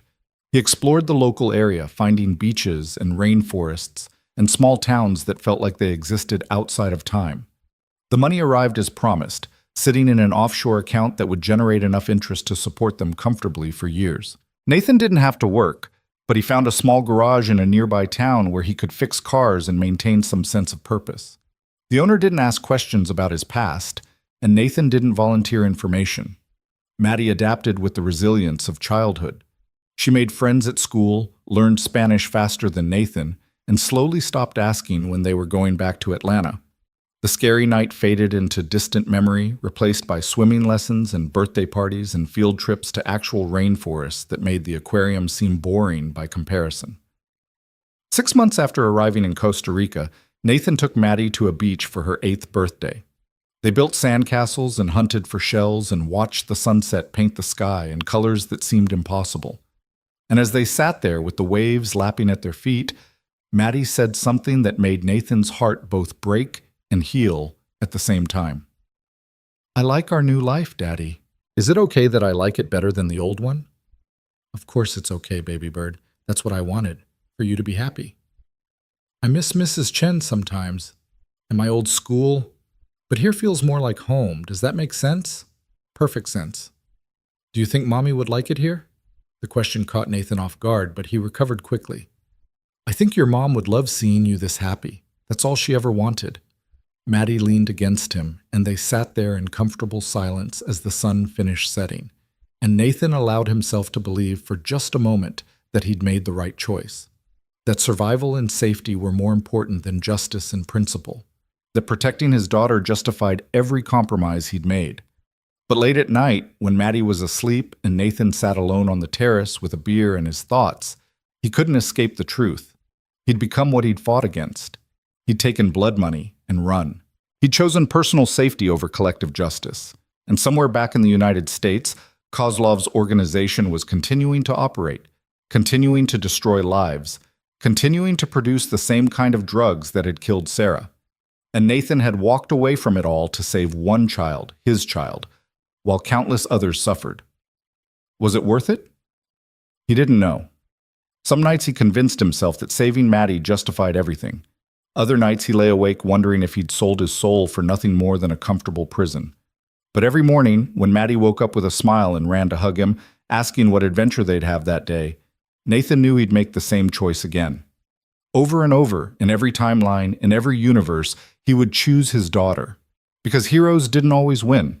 They didn't always get the girl, or save the day, or see justice triumph. Sometimes heroes just did what they could to protect the people they loved, even if it meant becoming something less than heroic in the process. Sometimes heroes just became fathers. And maybe, Nathan thought as he watched his daughter grow up safe and happy in their Costa Rican paradise, maybe that was enough. A year after they'd disappeared, Nathan received a message on his encrypted phone. Just a news article, forwarded from an anonymous sender, about the arrest of Vincent Kozlov in Miami. The FBI had finally caught him, built a case based on evidence from multiple sources, and this time there would be no escape. Kozlov was looking at life in prison. The article mentioned that Kozlov's cooperation had led to the arrests of several other key figures in the cartel's operations. The network was collapsing, the organization dismantled from within. It was the kind of victory that Monroe had been working toward for years. Nathan read the article twice, then deleted it, wondering if Monroe had been the anonymous sender, wondering if this was her way of telling him that his sacrifice, if it could be called that, had ultimately contributed to the larger goal. That by taking himself off the board, he'd allowed the FBI to focus on Kozlov directly, without worrying about protecting civilian assets. He would never know for sure. And maybe that was okay. That evening, Nathan took Maddie to a local restaurant that served fresh-caught fish and had tables right on the beach. They ate dinner as the sun set, talking about her day at school, about the science project she was working on, about normal things that normal families talked about. "Daddy," Maddie said as they were finishing dessert, "do you ever miss home?" "I'm home," Nathan replied, reaching across to squeeze her hand. "Wherever you are, that's home.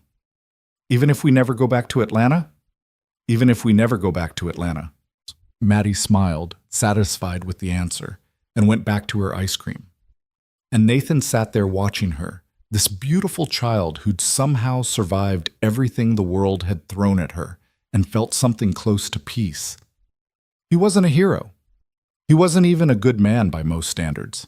He'd taken money from criminals, fled from justice, and built a new life on a foundation of compromises and moral flexibility that would have disgusted the younger version of himself. But his daughter was safe. She was happy. She was growing up in a world where she didn't have to worry about bill collectors or scary nights, or her father disappearing into dangerous situations. And in the end, maybe that was the only victory that mattered. The sun finished setting over the Pacific, painting the sky in shades of orange and purple that seemed like a benediction. Somewhere across the ocean, in a country Nathan could no longer call home, Agent Monroe was probably celebrating Kozlov's arrest. Mrs. Chen was probably making dinner in her small apartment. Carl was probably locking up the garage for the night. Life continued without them. The world kept turning. Justice and injustice balanced each other out in ways too complex to fully understand. And on a beach in Costa Rica, a man who used to be Noah Hayes held his daughter's hand and watched the night arrive, knowing that he'd traded everything for this moment and would do it again without hesitation. Because some stories didn't end with the bad guys in prison and the heroes celebrated. Some stories just ended with a father and daughter, safe and together, building a life from the ruins of everything they'd lost. And maybe, just maybe, that was enough.